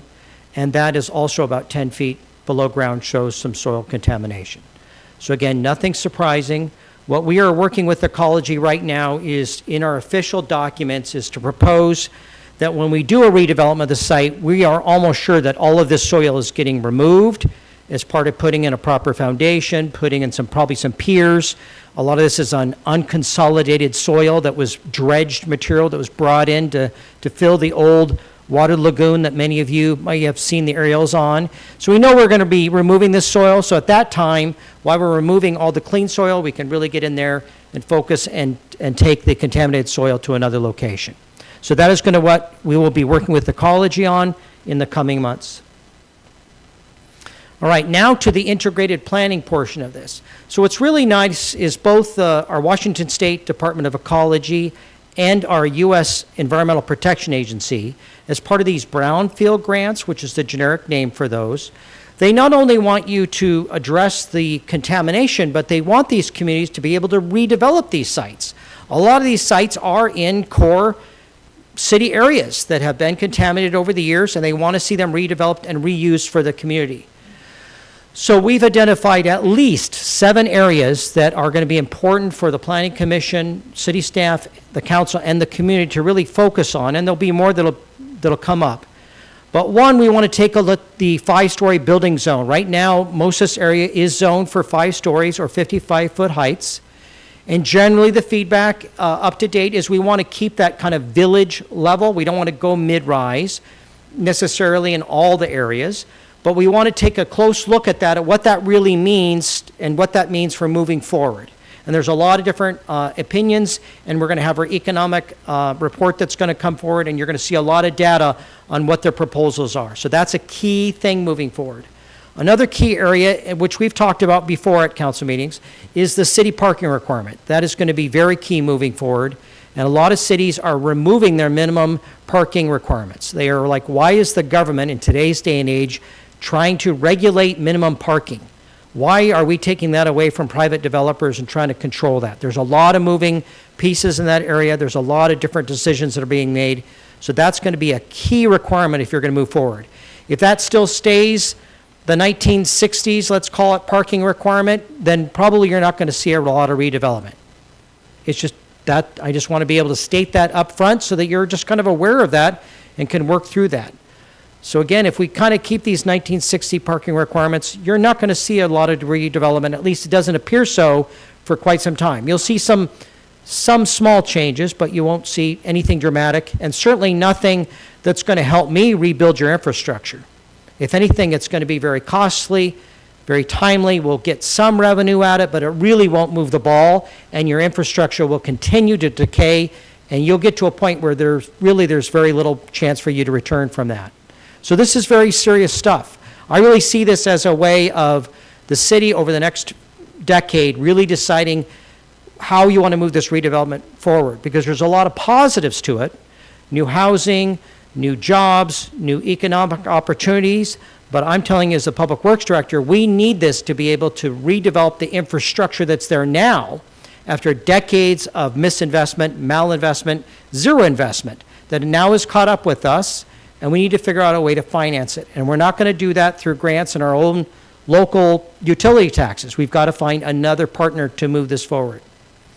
So number 3, that public and retail connection to the waterfront is key. Right now, we don't have that in our code, really. It faces Pioneer, which kind of made sense when it was kind of smelly lumber mills and fish factories on the water. You didn't want to look toward the water necessarily. But that's different nowadays. We have this golden gem, and our code doesn't really address how we imagine when we redevelop how important it'll be to make sure that we have a waterfront-facing code. Number 4, is the existing rock seawall and our future shoreline. And this is something that a college is looking at very closely. We have a rock seawall, a hardened seawall in today's world, which is generally not allowed to be putting in new ones. And so there's a lot of things we need to focus on, how that will affect how much land we have, how we can soften that seawall in the future. That'll be very critical, and again, that's going to take investment. Number 5, our building design standards. We want this. All of us want it to be beautiful. We all want to be proud of the new buildings that get built. We need to put a lot of effort into what the design standard is and what that means for our community. Number 6, our street standard and how we have a good transportation network. And lastly, because this is approximately 600 acres, there is a lot of synergy that can be developed by doing this as collectively as a whole. It's not just the one individual parcel we own, it's part of this collective parcel that creates tremendous synergy that you see at our neighboring jurisdictions. Once that gets going, it really creates a lot of value.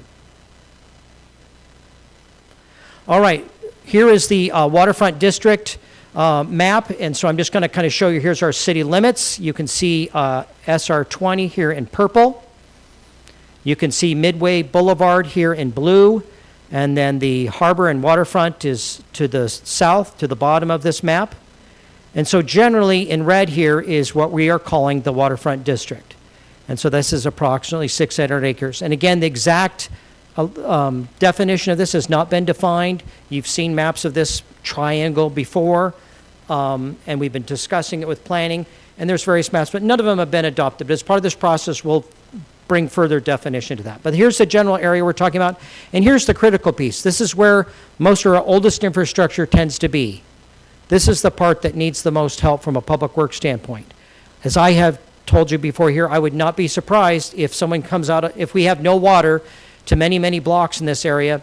We have lines that Literally, I just heard from Chris Price today, they are out there, and this steel water line is just popping holes in it as they're watching it. It's that thin, it's that aged, and it's all over the place.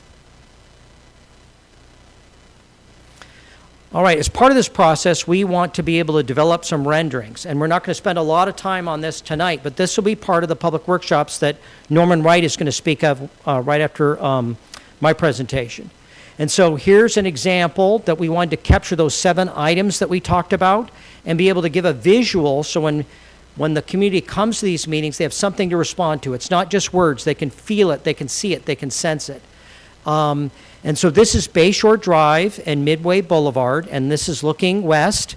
I'm sorry, Brian, we didn't get the angel of creativity in this rendering. We had started drafting this before that was done, but that should be in here.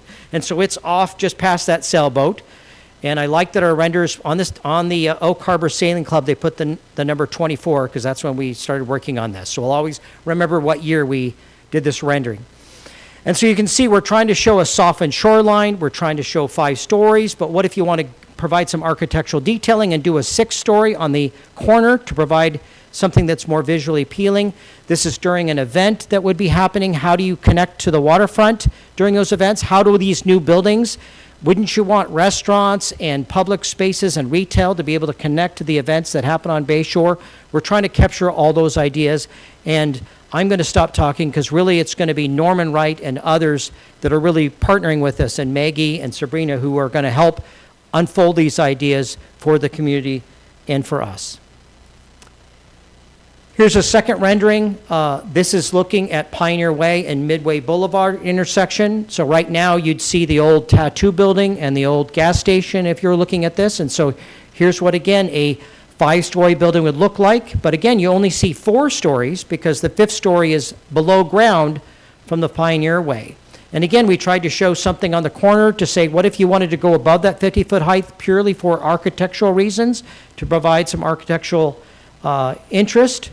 And again, we tried to show some Navy jets here, and our American flag, and our firefighters' plaque, and some other things so that people can really relate to where they are. Part of the ecology grant provided us $20,000 for staff time, and I want to thank Wendy working with me on this. In the first 3 quarters from January to September 2024, we've been able to get reimbursed $11,700 already. So in essence, through this grant, you've already made $1,700 if nothing else happens. You know, if you want to just think it from a cash flow standpoint, David, we've brought in more money than we've spent. So that's right. Can you look at it that way? Okay, he said no, but I tried. The existing 2 buildings, the grant paid for hazardous material investigation. We discovered that there was asbestos. The city removed the asbestos in 2024. That was not funded through the grant, so the city provided that funding, just like we did with the Ireland house that was below City Hall, or for the house that was going to be at our future fire station. We did put rental fencing up, and we're paying for that each month just because we were seeing people breaking in. The building now more and more is becoming a hazard. When they removed the asbestos, a lot of that was in the roof, and so there's even less strength in the gas station building than there was before, and I already can see additional cracks happening in the canopy. And so we are proposing to demolish both buildings. We have worked with the ecology on the shoreline rules. We've worked with the state, the Archaeological and Historic Preservation Board on that, and so we'll be issuing a SEPA so the public can comment on that and give us their feedback on that, and that'll be coming out shortly. We've already got that into our development services group, and so that'll come out, and then I know Maggie and Sabrina are going to work to make sure we get Facebook posts out on that too, so that people will have an opportunity to provide us their comments. All right, and we're already trying to find ways that we can recognize our history. So on one of the best things about the gas station building is that beautiful octopus rendering. So if you squint and look at one of our new renderings, you'll see on the new concept wall is an octopus. So the octopus lives, and it will have a future life, is what we hope. All right, lastly, from my part, we need to look at these as we've had 100 years, let's call it, of city history here in Oak Harbor, right? They built the Deception Pass Bridge that changed everything in the 1930s. We'll be celebrating, won't be too long, we'll celebrate the 100th anniversary of the building of the Deception Pass Bridge. And so for the next 100 years, 2027 to 2127, what is Oak Harbor going to be like?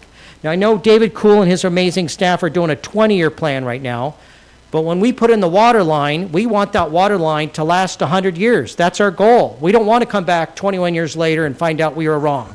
So we're going to be planning, as part of the work that Public Works is going to be doing, we're going to be redoing our sewer comprehensive plan, our water comprehensive plan, our transportation our stormwater comprehensive plan. All those are with the goal of having that infrastructure last 100 years. So we're going to visualize even beyond your current comp plan. And so here is the Cascadia area, at least the northern portion of it, from Olympia up to Vancouver area, and this is often called the Cascadia mega region. Again, would be you'd love to live in this country. It'd be very rich. If you just lived in this country, you would have a great GDP. And Seattle in the middle. All right, and here is Oak Harbor, right there in that bright spot that you can see at night.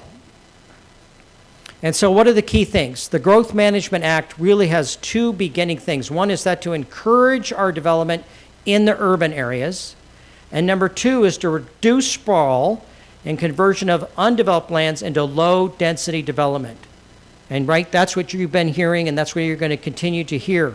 And so you can see in this nighttime map that there's not that many areas. You can see south of Oak Harbor as you enter onto Whidbey Island, it turns dark. You can't even really see the island on this. And so the goal of that is to keep those areas rural. And you can see there's an area between Burlington and Bellingham that's also dark and rural. There was a proposed new city that was going to go there that Skagit County was looking at, right? And that is no longer the case. That is no longer going to be part of their current comp plan. And so part of that is because people wanted to keep that area rural. So really what a lot of this comes down to is how do we preserve our farms and forests? And what does that mean for us over the next 100 years? If this is Cascadia now, what will Cascadia look like in the decades to come?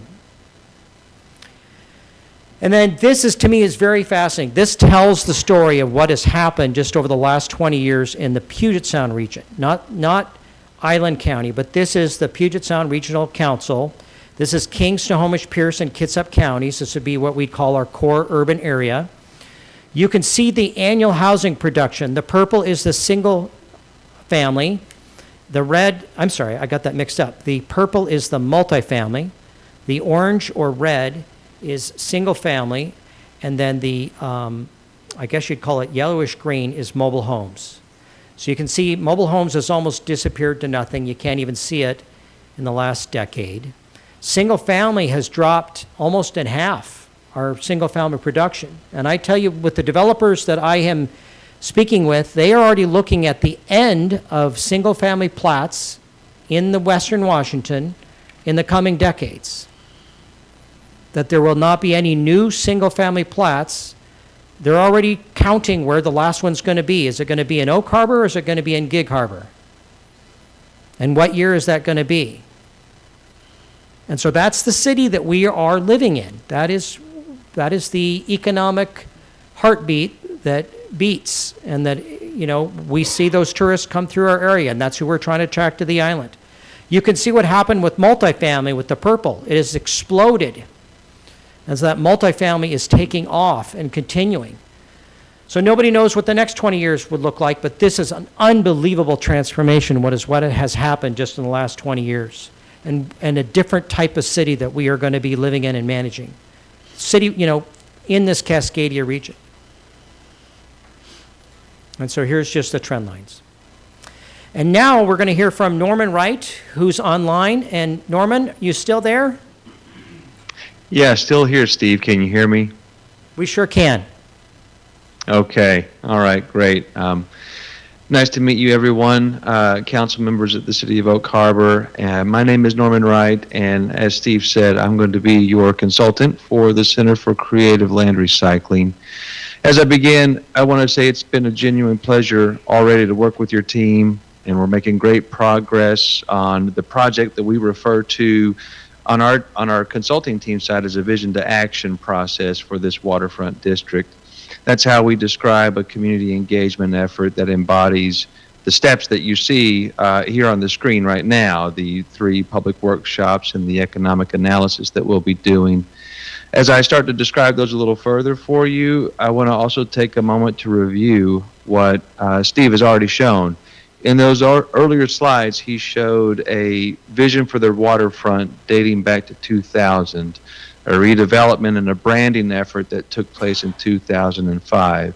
He also showed the concept design for this catalytic development on the existing brownfield at Bayshore Drive and Pioneer Way. And showing those multi-story buildings also shows this prevailing trend of residential construction that is seeing multifamily housing increasing in its volume and total share, while single-family is a lesser share of the housing stock over time. All of Mr. this Wright, is a result. sorry to interrupt.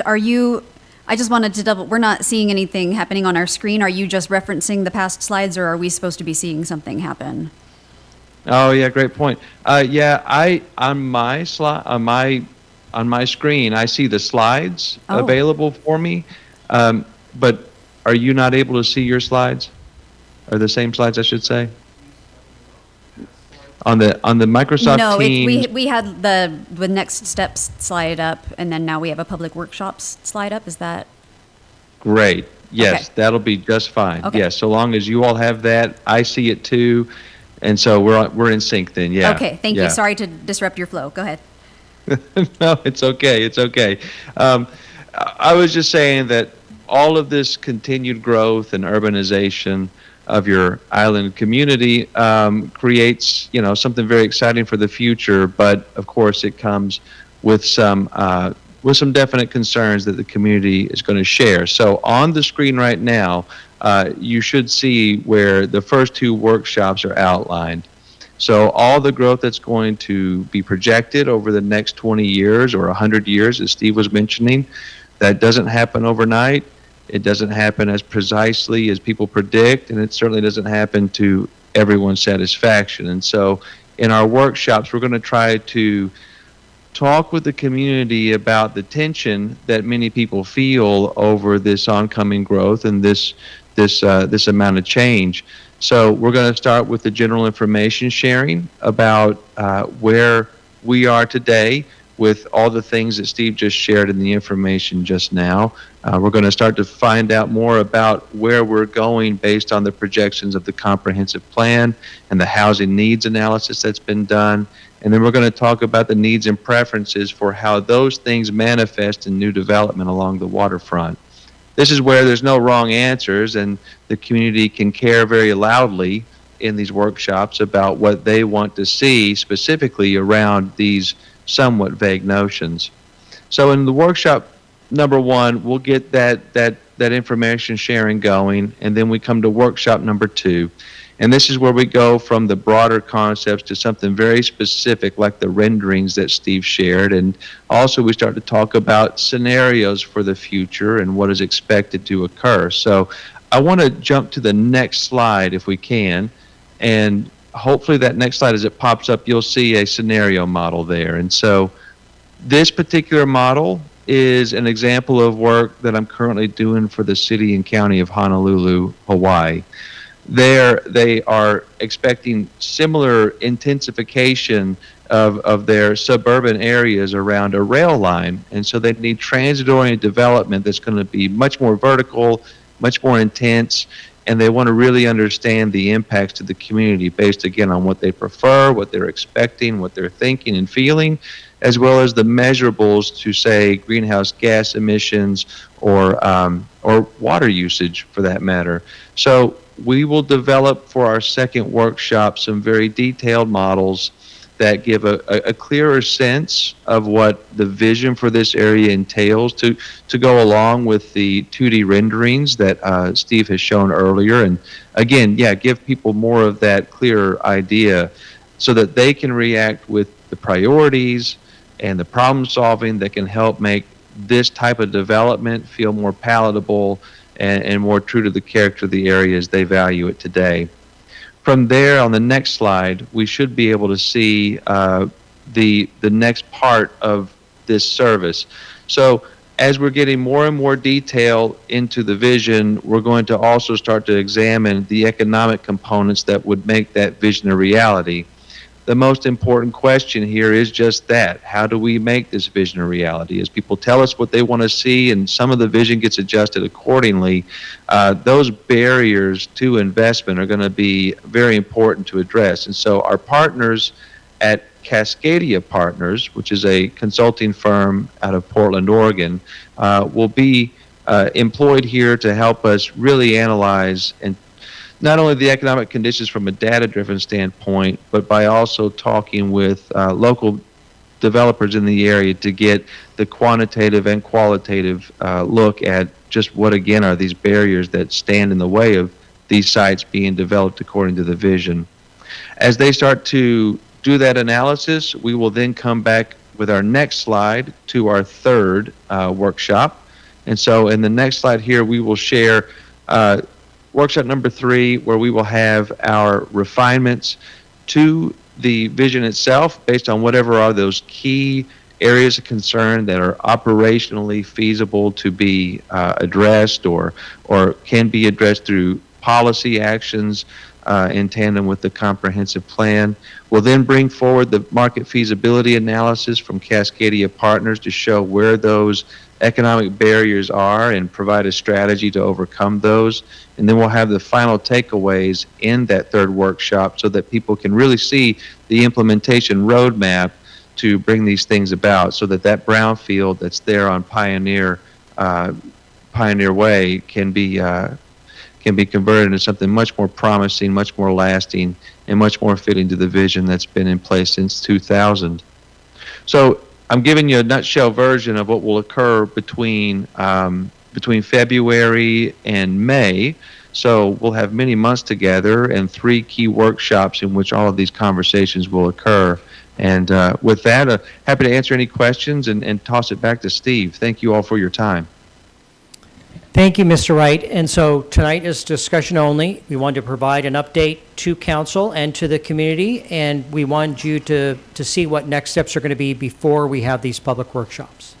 So any questions for Mr. Wright or myself? Thank you, Mr. Schuler. Nothing fuels my existential dread like infrastructure discussions, for sure. Before I turn to council, are there any comments, questions, reactions from the public? We just our first look. Go ahead, Mr. Gluth. Please go to the podium, state your name and address, and you have 3 minutes. I'm Brad Gluth. I'm with Corridors Ventures, LLC. We own over 3 acres of the waterfront, including the Alfie's building, where we have development plans being developed right now. I'm very concerned about this lack of parking, this discussion and the renderings. If there's no parking for hundreds of units of residential and these businesses, it's going to ruin the surrounding area. There's not enough parking now at times. They're going to be parked up Jensen Street, Midway. They're going to be parked on private properties, blocking driveways. At events, my wife and I who live on Jensen Street, we have people block our driveway to go to events because there's not enough parking. I'm very interested in being invited to the workshops and notified of when they're going to occur so I can participate. We are hoping to build a lot of residential down there. Retail has been a lot of discussion with us that retail is underdeveloped on Pioneer Way, and for new retail to compete with cost per square foot rentage, it's very difficult for new retail to be able to rent. From many discussions with the professionals that have been helping me in cost analysis. So doubling or tripling requirement for retail, I think it's cost prohibitive to develop, because you can rent housing, you can rent a condo or an apartment, but renting all this new retail is desired from discussion with staff. It's something we'll have to subsidize, and we have to figure out how we can actually fund a project if a wish list is developed for pie in the sky development. I think a no parking allowance here is it doesn't fit our city. We're not King County, we're not Pierce County. Those people down there dream of living here.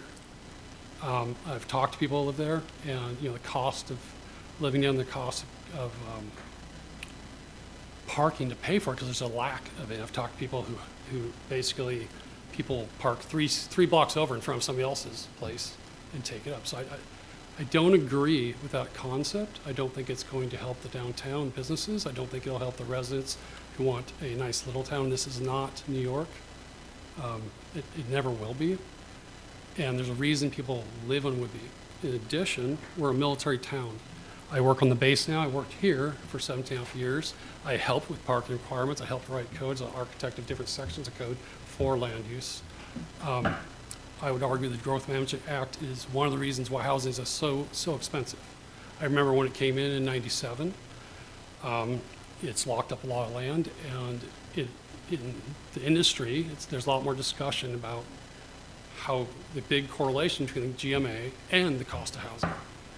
That GMA may have to change, and a lot of professionals are talking about that it's very restrictive. And when we also put in a lot of new environmental regulations, it upped the cost of housing dramatically. So I would very much like to be invited to the meetings. I'd like to participate. Right now, we are the developers for over 3 acres down there. We think our product that we're envisioning, in fact, I have a meeting with our architects tomorrow.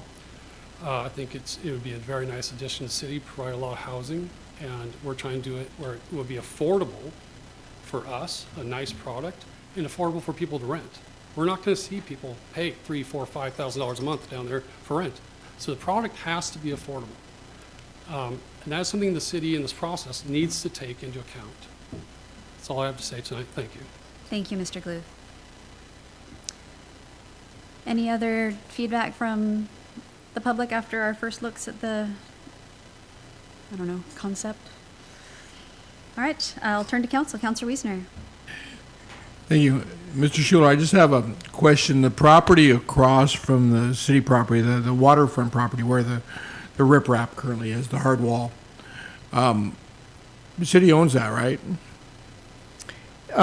Explain to me again, you're saying on the Other water side? Other side of Bay Shore Drive, at the Actual shoreline? Yeah, the actual shoreline. The actual tidelines? Yeah. I think I can't speak that as with any kind of expertise, so we would need to get some. I know that was part of our due diligence, and I would refer to others that would tell you exactly what we own. It seems to me as though we looked at that and there was, and I think it needs to come into this discussion, right? I guess is what I'm doing. You're asking for early input, right, rather than input after you've created a plan and then somebody comes along like me with a crazy idea. But I think in our initial look, that was originally part of that property, and Bay Shore Drive divided it, and so there may be some understanding that the city owns that title.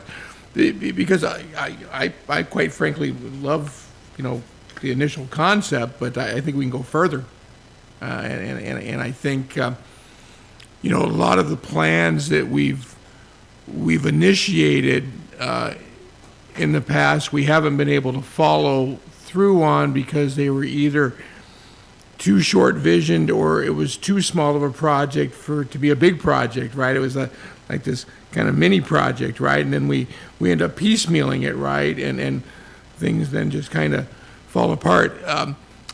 You talk about softening that shoreline, which, is something that, we continue to see conversations about with seawater rise and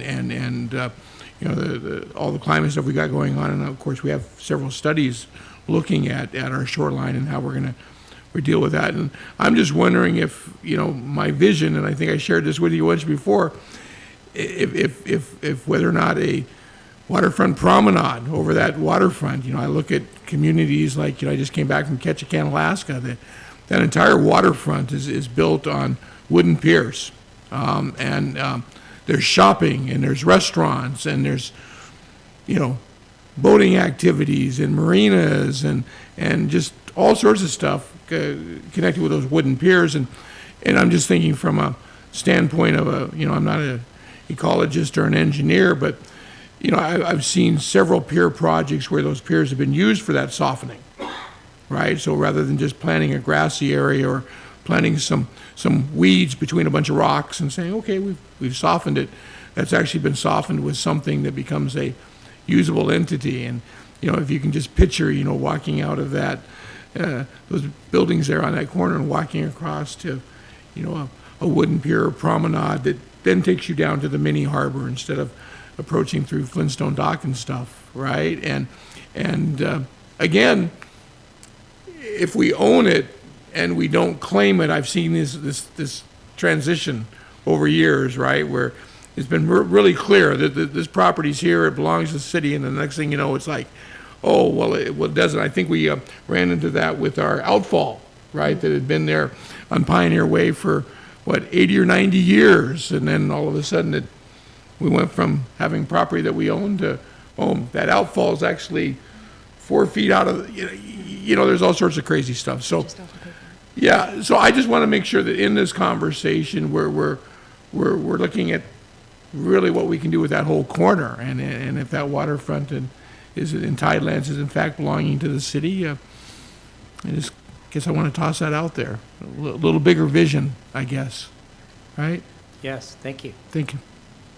Big vision, we like it. Counselor Stuckey. Mr. Gluth kind of touched on thoughts I had in that it's easy to look at renderings that are very nice and beautiful and get kind of excited about it, and that's good. We want that excitement, but I've showed you before. I have beautiful renderings from 2007 that show clock tower and a redeveloped downtown, which a lot of people here say we need to redevelop downtown. We're kind of figuring out what that actually means. But I always see council, just like with affordable housing, our job is to create the right environment with code changes and things of that nature. But we're not going to likely, other than the little parcel we have, be the ones to build these sort of structures, unless I'm wrong. I don't think we have that in the budget. So how do we get partners to do that? Because we can have all the ideas in the world, we can change all these codes, we can do whatever we need to do, but we're not going to be the ones to build it. So how do we get partners on board for things like that, to take that step? Yeah, no, good question. And I don't want to say that I have all the answers or that even everyone in this room has all the answers. It's a very complex process. And just what Councilmember Wiesner brought up, I think we'd have to have at least 6 experts in the room just to even get a somewhat of an answer to your question, to your good thought, because it is complex and highly regulatory and expensive. I'm just going to give you a couple examples, and that is such an exciting question. I think we could all chew on that for like an hour easily tonight, and that's not the intent of tonight. There was a study done for your transportation benefit district in 2018, and in that it assumed a certain cost per square foot, or per square yard, I should say, to pave your roads, to preserve your roads. Oil prices have generally, they do this, but they generally are the same as they were back in 2018.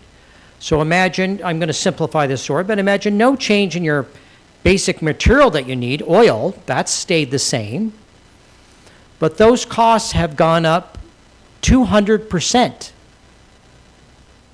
So your actual value of what you can do with your transportation benefit district has gone down somewhere between 30 and 40% in real terms.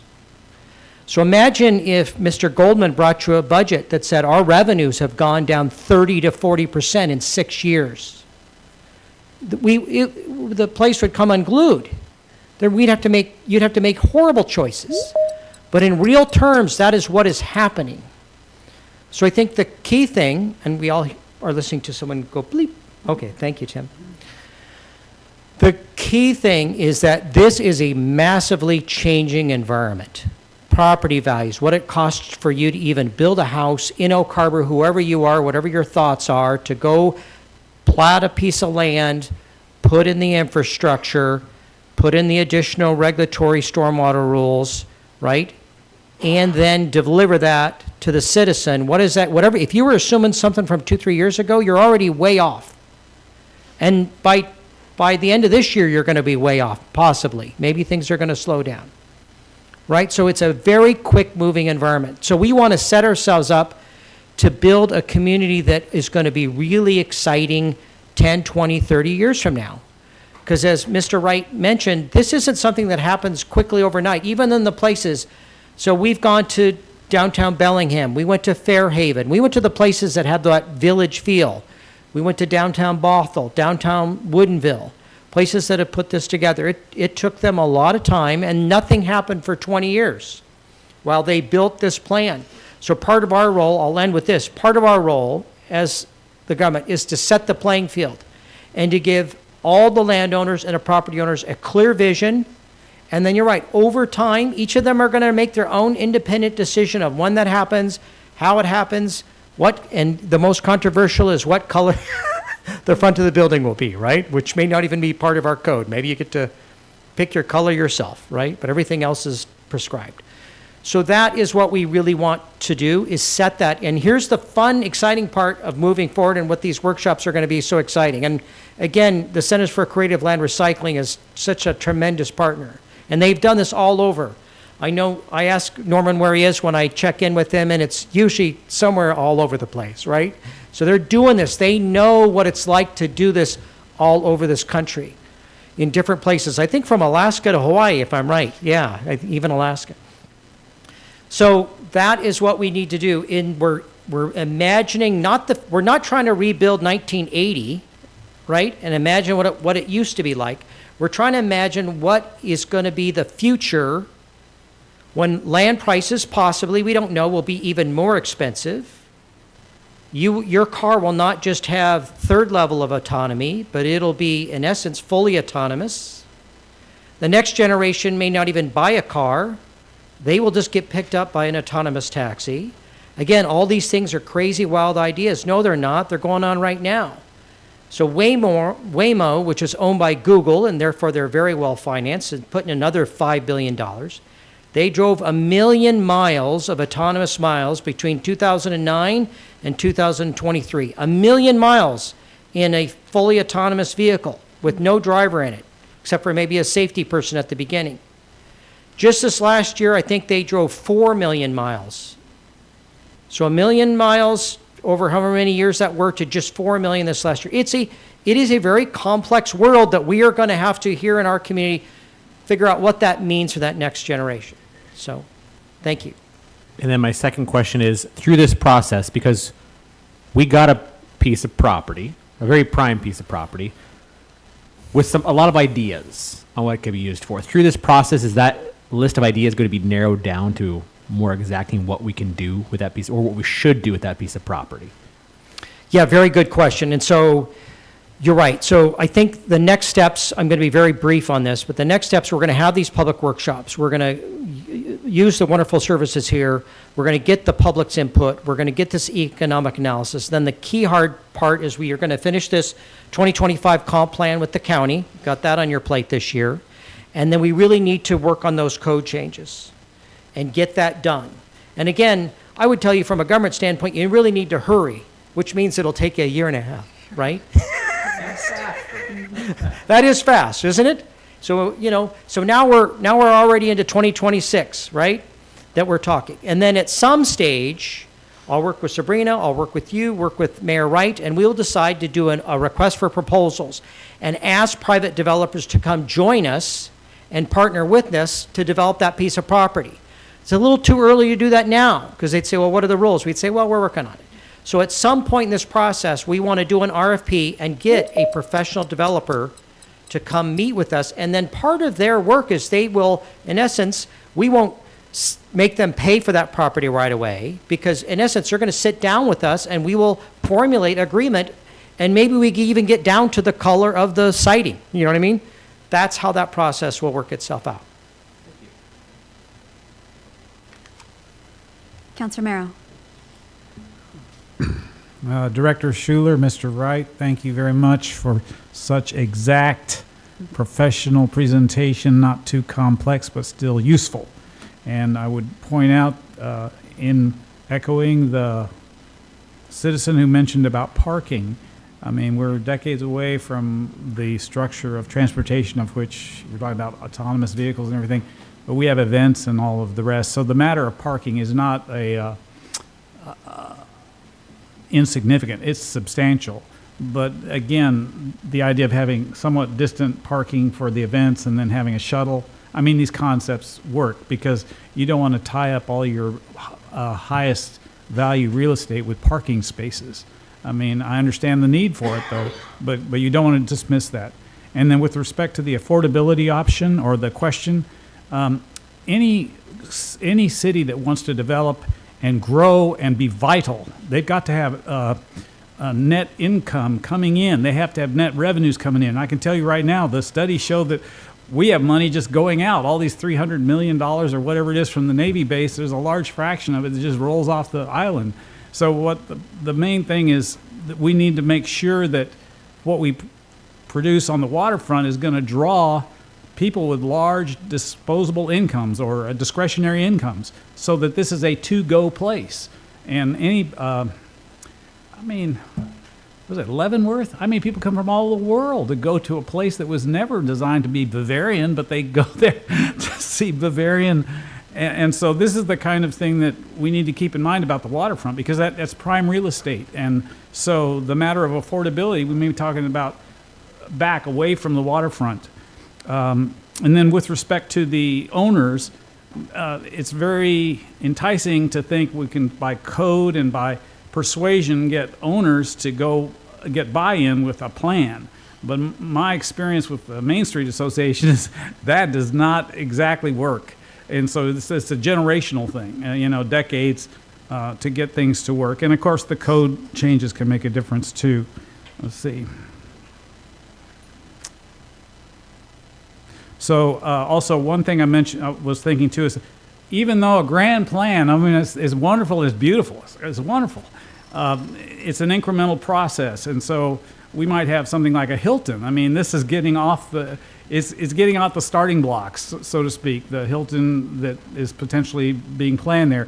Well, that's an incremental step, but a fully integrated waterfront with the design that is all tied together, I mean, that requires a tremendous coordination among all the stakeholders and landowners and everybody. And that I'd be just blunt, is quite a stretch if you've got existing landowners and structures, even like the Hilton, right?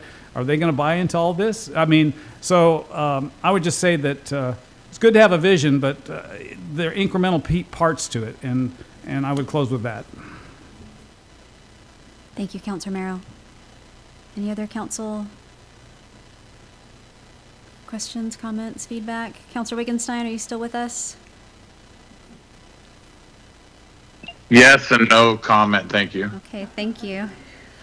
Let's move to my next question. No, sorry. If you want to email us your question or comment or something, we can get back to you, though. Trying to figure out how to phrase this. I'll just blatantly plagiarize. We had a meeting, I guess it was several months ago now, with the county planning department and Commissioner Jill Johnson representing Oak Harbor, and she said something that really hit me hard, and I've been thinking about it ever since, because she said it in a way that I had not thought of it. And from her perspective, working with the rest of the county and Oak Harbor being the city, I grew up here. I think of Oak Harbor as a small town. We're a quaint little small town, and that's who we are.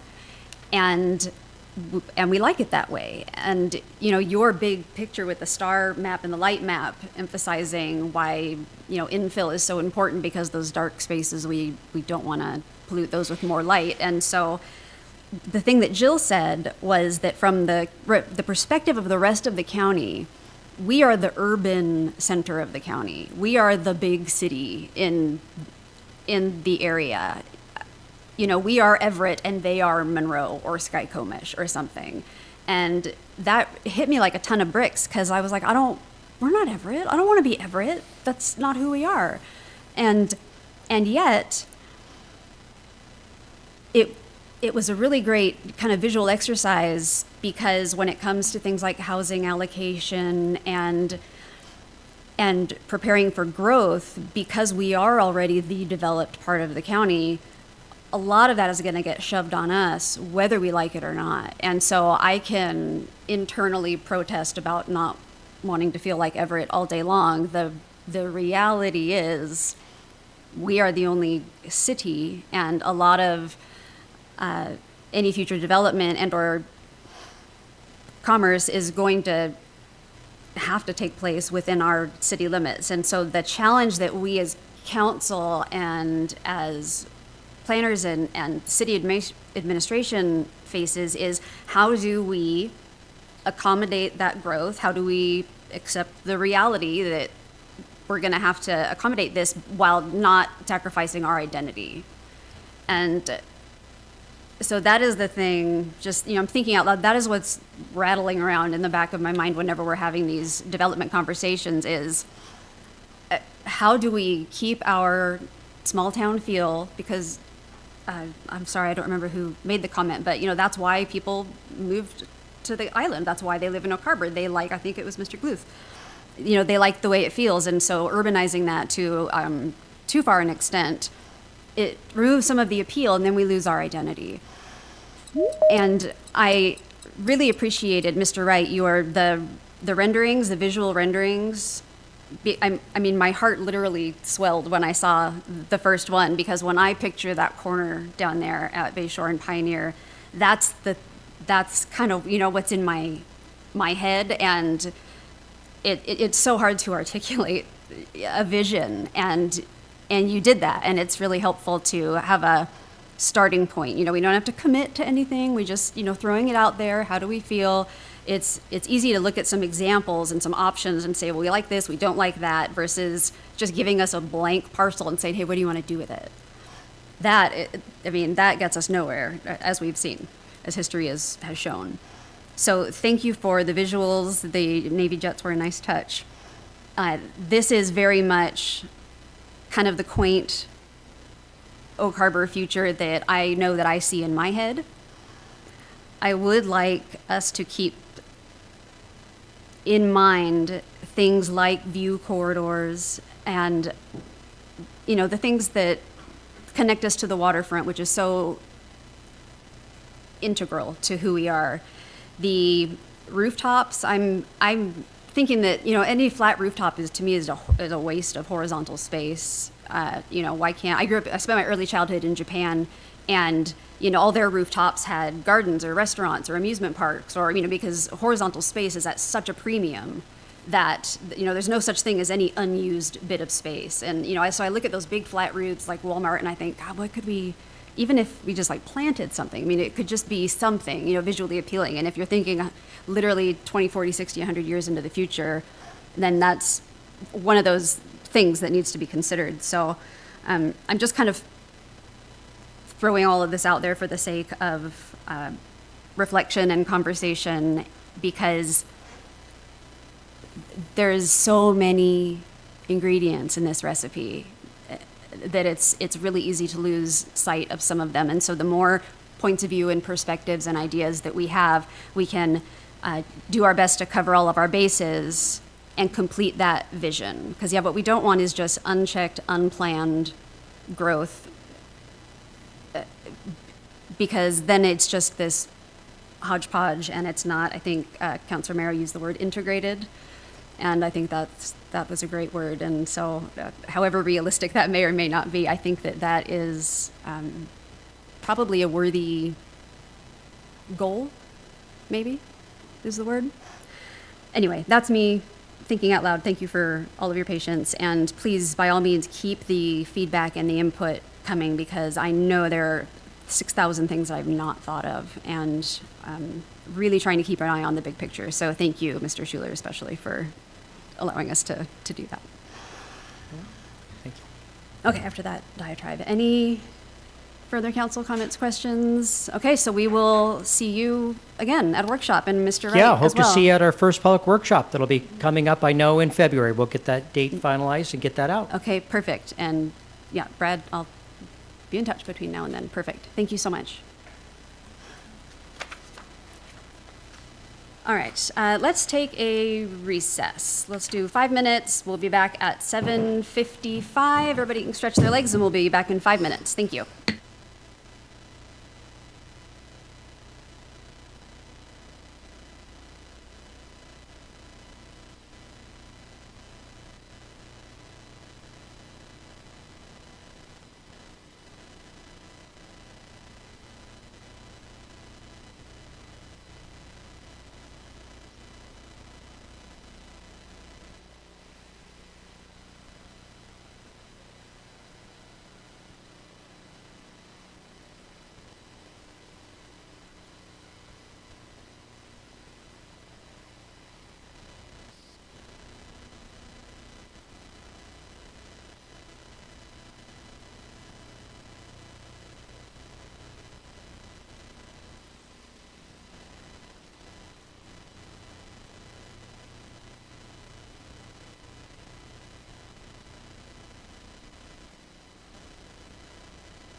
We lost Marrow. Okay.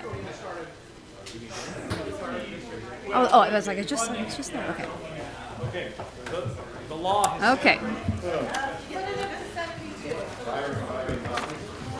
Oh no, my pages are out. Okay. We're back. We're back. You could make a motion. I mean, I don't. Okay, it is 7:56. We just finished a brief recess, and so we are going to be back in session. I apologize. We've been here a while, and I probably should have called a longer recess. But we're back, for better or worse. And our other items for consideration, we've got moving forward with the process for a potential creation of a public port district. And again, we've got our Parks and Recreation Director, Brian Smith, to present. You are the man of the evening. Good evening, Council. I bet you he feels fortunate. I always enjoy speaking with you. Is that keep doing this? Well, I'm having fun. All right. Well, so continuation of our ongoing saga. We do a lot of planning in Parks and Recreation, and we have a saying around that that we use the old adage: the best time to plant a tree was 20 years ago, right? The second best time is now, and that's really both the story with a lot of the development things that Steve was talking about, as well as what we're talking about with both the Marina and looking at a port district. So the little recap, the 50-year-old Marina is showing signs of its age. The Marina is silting in quickly. The breakwater is failing quickly. Marine docks and systems are starting to fail, and channel is silting in slowly. The options that we've looked at, and there's probably several different ones, but really we're just looking at the question of, does the city of Oak Harbor want to continue to be in the marina business? What does that look like? Or not? And if not, what does that look like? Really, it's a question of, do we continue the marina, replace it, or renovate it, or do we close it? There are financial obligations with all of those options. There's not an easy low cost or no cost option. But when the end of service timing and financial numbers came back as we were looking at the dredging project and doing our business planning, concerns were raised and we began to have this conversation in last June with the question, does the city want to continue running the marina for the public? Because we realized we could not just move forward with the dredging project until we had answered this question, because some of these things will have an end of life before the next dredging cycle. And so before we put ourselves into a 20 or 30-year debt obligation, we needed to address this. There was also the question of the channel dredging, and what does that look like, and does that fall on the city's responsibility, or do we have other options for addressing that? One thing that we did find out as we asked the public about options for the marina was that no one wants to close the marina. We did not have a single person in the surveying and voting say, yes, my first option would be to close the marina. Nobody wants Oak Harbor to become no Oak Harbor. So funding and financial strategy options. Now, there may be many viable support options, right? Many have been suggested in our public open houses and in our meetings, suggested by staff. There's 101 different ways to come at this and look at, well, depending on which option we choose for the future of the marina, how do we pay for that? We're exploring what are the most expedient options that the city can pursue today and start taking action on. Again, because we are on borrowed time. None of these are silver bullet, and I want to hit on that point quite a bit. None of these will provide an immediate funding for the marina, and it may take a combination of these to fund everything. But the options that funding strategies that we looked at, that we have the most control over having to take action on, being able to take action on today, are one, the formation of a port district, keeping in mind that potentially for the city eliminates the next three options for the city. Grants and legislative support. There's a lot of different things we can talk about with that, and we've already seen some good legislative support. We'll talk a little bit about grants as well. Special taxes and bonds, or finding some other way to fund it. That could be through the general fund if you go after some other kind of structures, support from an enterprise fund. Looking at private partnerships, development proceeds, Navy assistance. We got a lot of different suggestions from public and staff. But these first three are ones that we know that we can act on now. This has been a public-led process. We've had quite a bit of discussion since June, when we just simply wanted to ask the question, hey, as we look at the dredging planning, we realize that there are other issues that need to be addressed. How do you want to address those? So we had a discussion with council at the Marina. We looked in person at some of these issues, had a roundtable discussion at the college afterwards. That was attended by staffers from Senator Larson's office. We invited county and other city officials to that meeting. September 18th, we had a future options open house with the public, the first one. On September 21st, we held our 50th year anniversary celebration and did some info sharing and surveying at that event as well. October 2nd, we had open house number 2 for the Marina, held at the Yacht Club. October 14th, the Marina Future Options and Public Comment from the MAC meeting. And then on the 23rd, we had another council workshop. On the 20th, again, a second workshop talking about these options and funding strategies. The survey that we did, the City Council and public input indicated a strong desire to keep the marina operating in Oak Harbor. Several funding strategies were discussed during those meetings, including the creation of a port district, which received 85% of public voting as a first choice for funding strategy for the marina. A B&O tax and legislative support were both tied with 43% of public voting as a second choice for funding the marina. There are obviously many other funding strategies that we can investigate.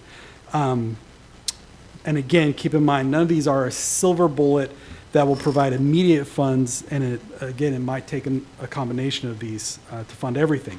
Something that we'll need to evaluate and research if we go in the direction of creating a port district. Another thing to keep in mind is that our occupancy is down 4% from last year. Now, that might not seem like a lot, but when you look at the numbers, and we have inflow and outflow, every year, as slips vacate, there are people on a waiting list that come in, but we're seeing a disturbing trend of boats moving to other marinas because of uncertainty of the future of the marina. About 15 in the last few months have vacated directly because of this concern. So we do have people backfilling some of those vacancies, but this is a downward trend we're seeing that we do want to pay attention to. Anytime you talk about is there an option or a possibility that the marina might close, that has backlash with our ability to serve the public. So let's talk about through some of these funding strategies. B&O tax. First, would a B&O tax be able to cover the debt payments? So it would be able to cover the debt payments on a 20-year note at 4% interest. The debt payment being $80,000. I know that's a little small to see. There's a lot of information in there, so I'll just talk through it a little bit. But that's about the same as the annual payment. So we'll use the $360,000 in current debt payment that is about to sunset, and that will no longer be needed after December 2025, and that can go towards the debt obligation on a new 20-year note. So some examples of borrowed costs are there for $11 million on a 4% basis. So the interest rate is low because municipal debt is tax exempt. legislative support. So this is kind of an exciting thing, and one that we've really been pushing on. I know many of you on city council have been helping to try and get the time in with state and federal legislatures to get the support. Cantwell, Murray, and Larson and Kilmer announced a $44.5 million to boost Washington State port infrastructure. $82 million went to Washington ports for clean infrastructure investments to increase capacity, bolster competitiveness, and create new jobs. $3,000 in economic development, grant funding provided by the state legislature for looking at assistance with creating a port. Priorities from Washington's maritime industry and water infrastructure secured in the Cantwell supported agreement. This is the exciting part because we had such a definitive no kind of door slammed in our face when council and the mayor went to DC to ask about this. In that bill, a revision of section 1364 of the maintenance of navigation of channels, section 509 of the Water Resource Development Act of 1996 is amended by adding at the end of the following. Number 27, Oak Harbor Channel and Breakwater, Washington. So that was added onto the Army Corps of Engineers task list to investigate maintenance of that. One thing to keep in mind with legislative support and especially grants is that they are almost all geared towards port districts.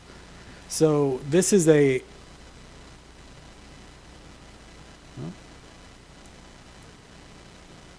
I lost my ability to. There we go. Yeah. Ports use tax revenues to invest in infrastructure designed to grow the economy, and ports serve as economic engines for their communities. Examples of port investments include marine terminals, airport facilities, improved rail infrastructure, industrial parks, and marinas. So a lot of infrastructure, right? They also invest in residential housing, different utilities, different things like that. Ports then lease facilities or charge a fee for their use, using the new facilities to generate jobs and economic development. Today, there's 75 port districts operating in 33 of the state's 39 counties, ranging from deep water shipping ports to small local port districts that operate a single marina, a small airfield, or maybe a business park. $126.5 million in legislative funding has gone to Washington ports since October of 2024. So this is a large pie that Oak Harbor is missing out on its slice of because we're not a port. There's also a lot of grants that we're not able to go after because we don't qualify as a recreational marina. So Port District was one of the funding strategies, and wanted to talk tonight a little bit about that and what that looks like.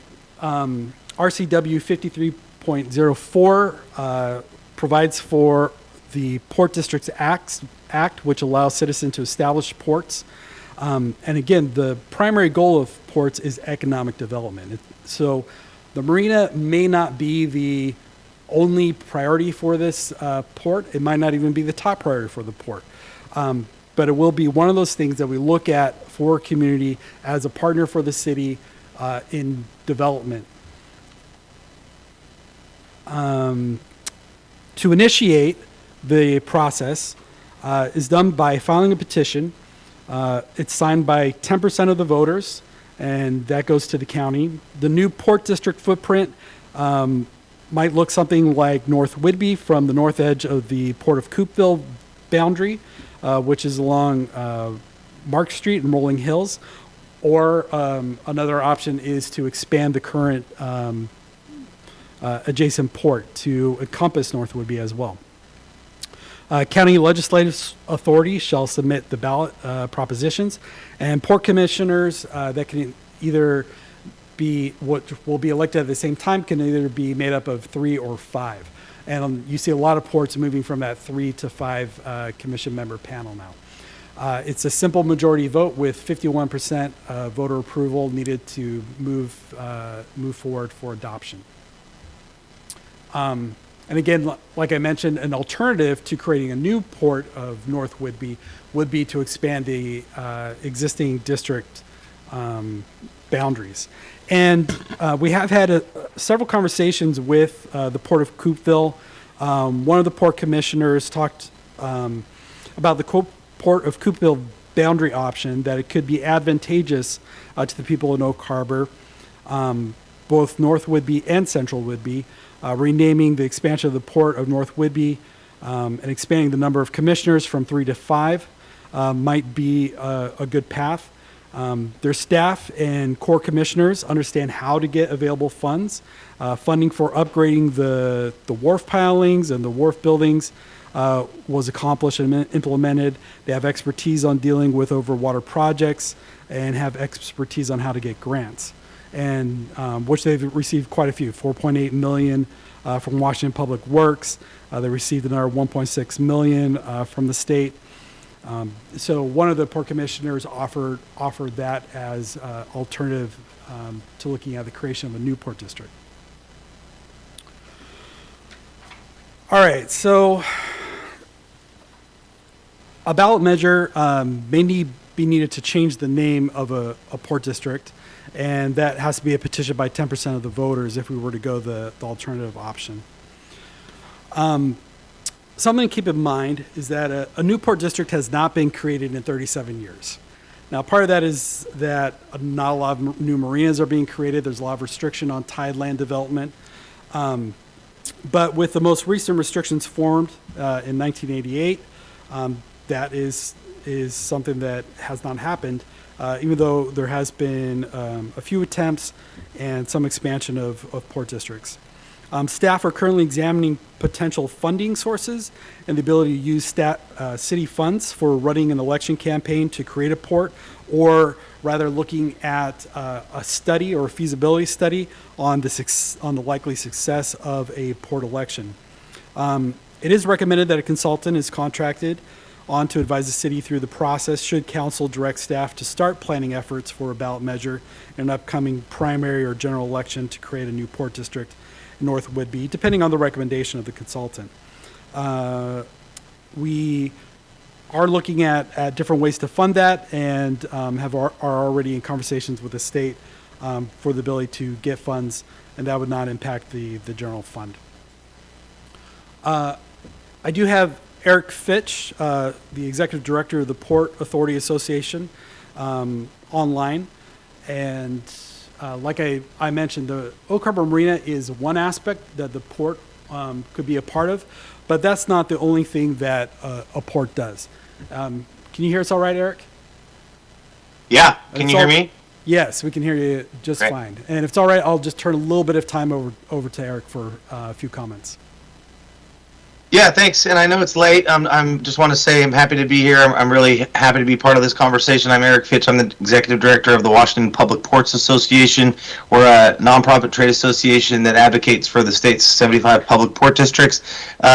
My mom was born in Oak Harbor, so obviously I'm a big fan of Whidbey Island. Was married just a few miles from where you guys are at, so wish I could be there in person, but I'm down here in Olympia for the second week of legislative session. It's late. I'm going to keep this short, mostly here to answer questions. Our organization is an advocate for port districts in the state legislature and beyond. We also serve as a connection point where our ports can meet, learn from each other, educate each other on what they're doing. I'll get back to that in a second. We serve an education function. We do new commissioner trainings for new port commissioners. We offer conferences for port finance folks, et cetera. So hopefully we're a resource for our port members to learn how to do the business of the public better. And then we are charged by the legislature with a research and data collection function. So like right now we're doing a marine cargo forecast for the state to determine what kind of goods will be coming through our ports over the next few years. I think one thing that's in common with all of our members, which I've heard Brian mention, is ports are created to promote public access to public resources. So I'm not here to say, yes, you should create a port. I'm here to say welcome to our association. If your voters decide to create one, it's very important that it be voter driven. But when I hear talk about closing a marina, I think less public access to public resources. So that would right away be one thing your port district would have in common with our other members, is that they really feel strongly that the public should be able to get down to the water, should benefit from deep water ports, from airports that are located in their communities. So that's a key aspect of what all of our ports do. I mentioned that ports have to be, voter approved, community driven. You mentioned you have a saying that the best time to plant a tree is 20 years ago. So our saying is, if you've seen one port, you've seen one port.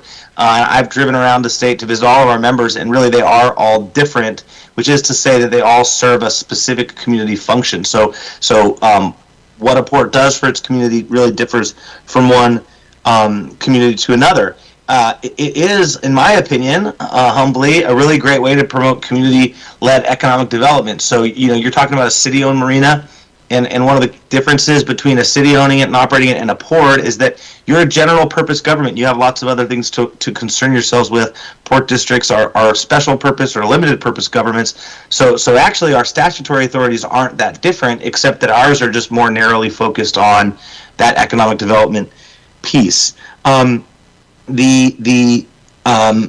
Just a couple of other items to consider. It's been mentioned it's not a silver bullet. I can fully attest to that. I shared this when I met with the city in September.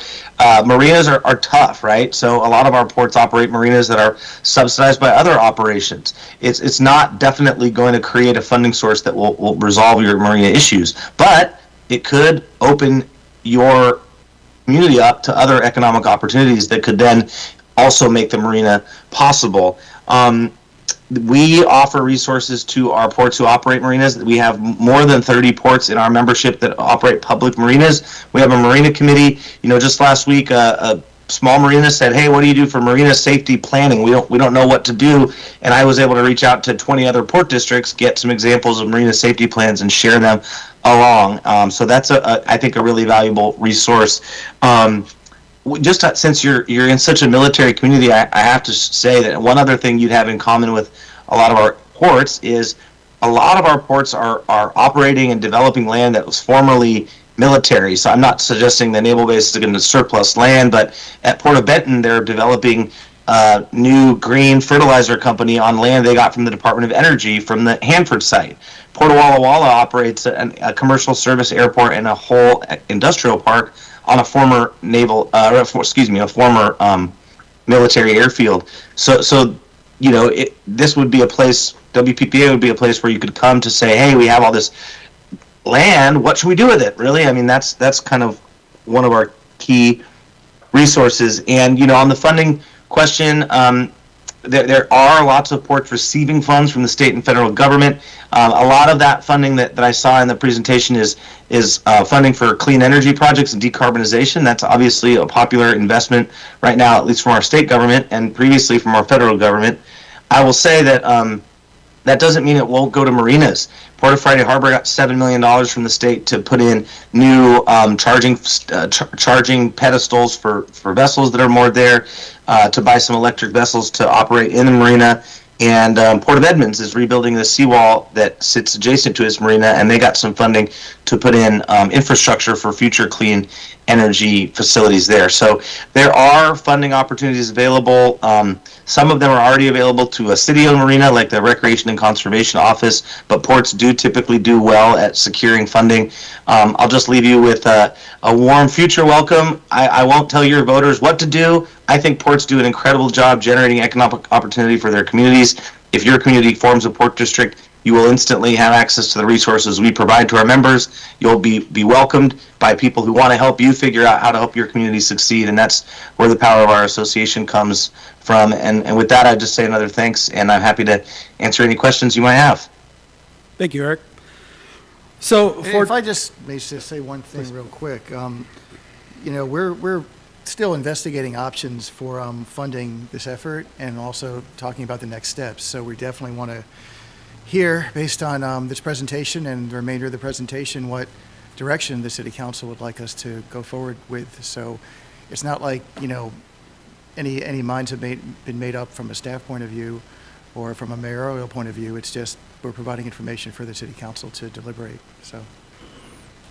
Yep, that's pretty much my last point is that, the overwhelming feedback that we got from the public during all these open houses and surveying was that they were interested in looking at a port district option. And so we, like I said, it takes 10% of a petition of 10% of the voters, which you probably have in just the Marina user population, if you calculate it out. But this is what council's asked us to bring back. So we are simply asking council, and we'll defer to council, on whether they would like to move forward in the process of engaging the county and looking, and a citizen advisory group. This would be a citizen-led process. We don't do campaigning as a government entity for an election, but does the city council want to continue to explore and move forward with the process required for the creation of, or at least putting the question on a future ballot? And happy to answer any questions you have. A recommended motion is up there, but staff defers to council. Thank you, Brian.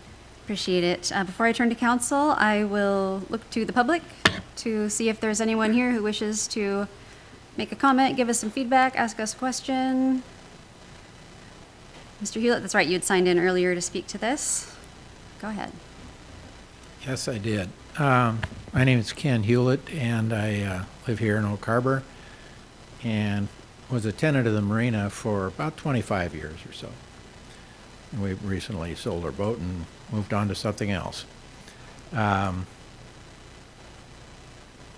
The budget for the Marina currently, the operating budget, is about $2 million a year. And all of that is paid by the tenants, all of it. And it always has been that way through the 50-plus years of the history of the Marina. So this isn't something where we're looking for a handout.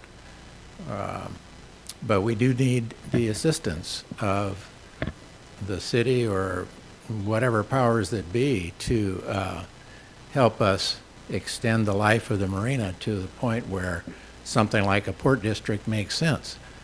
Right now, the process of forming a port district takes time. We have immediate needs in the Marina. We're one weather event away from not having a Marina. One weather event. If we get a strong westerly and a high tide, it could all go away, and it is threatening to do that. It meaning the glue that holds it all together and so forth. So the urgency is something that I'd like to impress upon this council, because whatever financial resources can be brought to bear are important now, not 2 or 3 or 4 or 5 years from now, when, because formation of a port district is not a bad idea, and I'm not against that. But at the maximum rate of collection of taxes and so forth through a port, it takes a long time before you get a meaningful amount of money and can solve some of the problems that we're facing right now. And maybe we should have been a little more proactive in getting this going. And I didn't think it was going to take 3 to 5 years to get the permits that we need to dredge the Marina, but that's what is happening. I appreciate the input from the Parks Director and the gentleman from the Public Ports area and so forth. And, there are a lot of people that will have to collaborate to move this whole thing forward.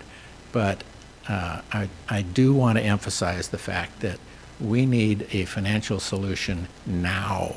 We don't need it in 3 to 5 years. Thank you. Thank you, Mr. Hewlett.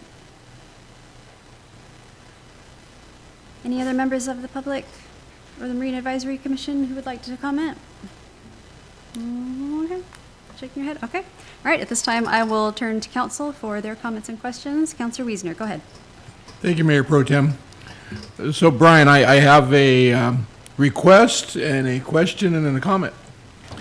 So, request-wise, I really think strongly that we need to get the results of the survey out there in front of as many people as possible. It's my experience with surveys is people don't like to take them, but people like to comment on them after the fact, right? The ones who didn't participate. And obviously why, 180 people is a number, it is not a huge number, right? And I think we have the ability to get some additional input from the public just by putting the survey results out and get a feedback as to whether the public agrees with the results of that survey. We're either going to get a resounding, no, this survey is all wet and I'm totally opposed to it, which, those people tend to come out of the woodwork.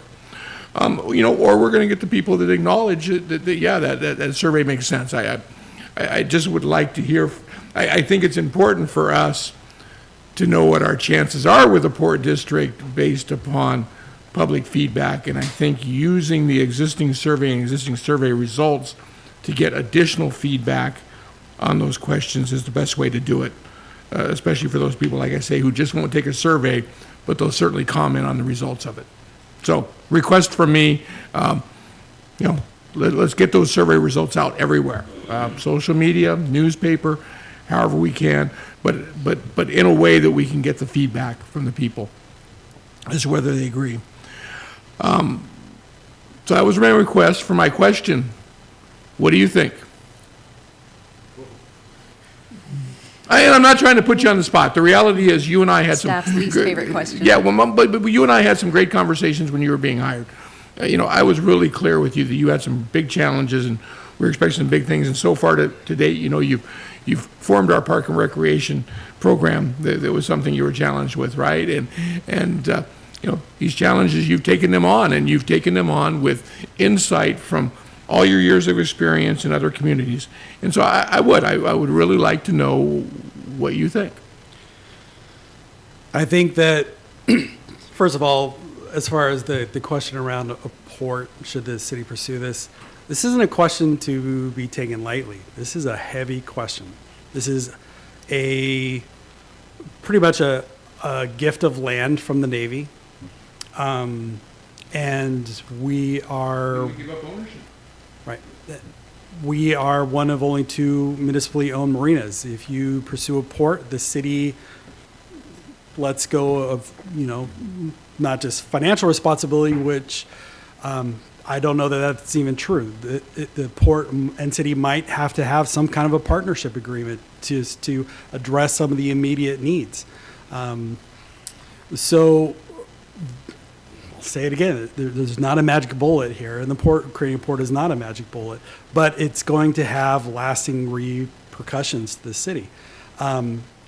There's a lot of exciting repercussions, and the various ports that we've talked with are all very excited for the opportunities that it would afford Oak Harbor in economic development, and having a very strong partner in doing a lot of these redevelopment things that we've been talking about. I think that this is a huge challenge. We've put ourselves in this, and we've done it to ourselves, right? We've put ourselves in this situation where we are out of time, and I agree. I mean, we could have one catastrophic event, and the choice will be made for us. So you have very limited time to still have control over the choices and how to move forward. Some of those choices are better financially than others. I think that we have a responsibility to make every effort possible to follow the voice of the people, of the public, which from my experience in discussions has been Oak Harbor is known for its marina. I don't think we've celebrated it enough. I don't think we've highlighted our waterfront enough, but I think you have staff and administration that have the vision to start bringing that forward and building those things. So we need to take every option. We talk about strategies, well, which one do you want to pick? The answer really is we have no choice but to follow all strategies to the end of the road and let either the voice of the public or failure in those be the answer the other way. And I appreciate that, and I hope you don't feel like I put you on the spot. I really did want to hear your input. And the reality is, I think you and I both know that we're pretty aligned, you and I, when it comes to this. I think I've said that we need to use all avenues. There is no silver bullet. I'll totally agree with you. The challenge I see long-term moving forward as being a privileged city, one of two, city-owned marinas, is the fact that we're one of two, right? Let's face it, you've got 75 port districts in there fighting for money every year at both the state and the federal level. Port districts are recognized around the country as being a driver for economic reform or economic vitality, and individual city-owned marinas are not, right? And we're one small voice in there versus being in that port district voice. I mean, if you just did the math, in Washington State, 75 port districts, 125 million, we missed out on $1.5 million, average that was handed out at the port districts in the state, and we didn't even have a seat at the table. I too don't relish the idea of us not having control, but I also understand that as a city, we can't turn the marina into a burden for our taxpayers. But at the same time, by going for a vote for a port district, the taxpayers have some say over it. I typically am okay in proposing a new tax when it gets to go to a vote of the people, and the people get to say. So I don't know that I'm scared of that, right? Because ultimately it's going to be the people's decision. We have to be clear in the communication and the education to the people, but ultimately it's going to be their decision. So I don't know that I'm as scared about putting this to a vote of the people as I am all those underlying things. The fact this was a gift to the city, and this has been something that's been near and dear to us for so long. And are we passing our baby for the good of the baby, or are we passing it off just because we don't want to have to deal with it anymore? And I'd like to think it's the first, not the latter, right? I would like to think that we are not thinking about doing any of this just because we want to get out from under it. I would like to think that we're doing it because we want our baby to grow, and we want to see it prosper, and we want to see what all the work that we've done move into the future. So I'm in agreement with you. It's going to be a multitude of things, and I agree with the synopsis of our Marina Advisory Committee. We can't just sit back and expect the Port District to solve the problems we have today. But I do think that a Port District, if the people of the community see it the same way as us, would be a long-term solution moving forward, because port districts aren't going away. And I think port districts are going to continue to get attention back in Washington, D.C., and I think port district lobbying is a pretty strong thing. And the reality is, the reason it's strong is because it's had good results, right? In the communities that are operating ports, the vast majority of those communities the ports have been economic drivers. They have brought something to the table, and you can't fault actual results. I think it's going to be important, if we do put this in front of the people, that they understand that moving to the Port District is a choice in lieu of the marina continuing to be city-owned, which could result in either increased taxation on the the people just in the city of Oak Harbor. I mean, let's face it, if we roll this into the general fund, it's going to be carried by the population inside of our city limits through taxation, rather than the people who most likely use it, people from North Whidbey. But I think it's going to be an important message for them to understand that voting for the Port District isn't turning down any possible new taxation, period. It's just maybe forcing the hand of the city moving forward to either A, seriously consider closing the marina, which nobody wants to do, or for the city to consider passing some of the costs of rebuilding and operating the marina onto the taxpayers in the city, which, quite frankly, there's ways to do that where there wouldn't be a vote.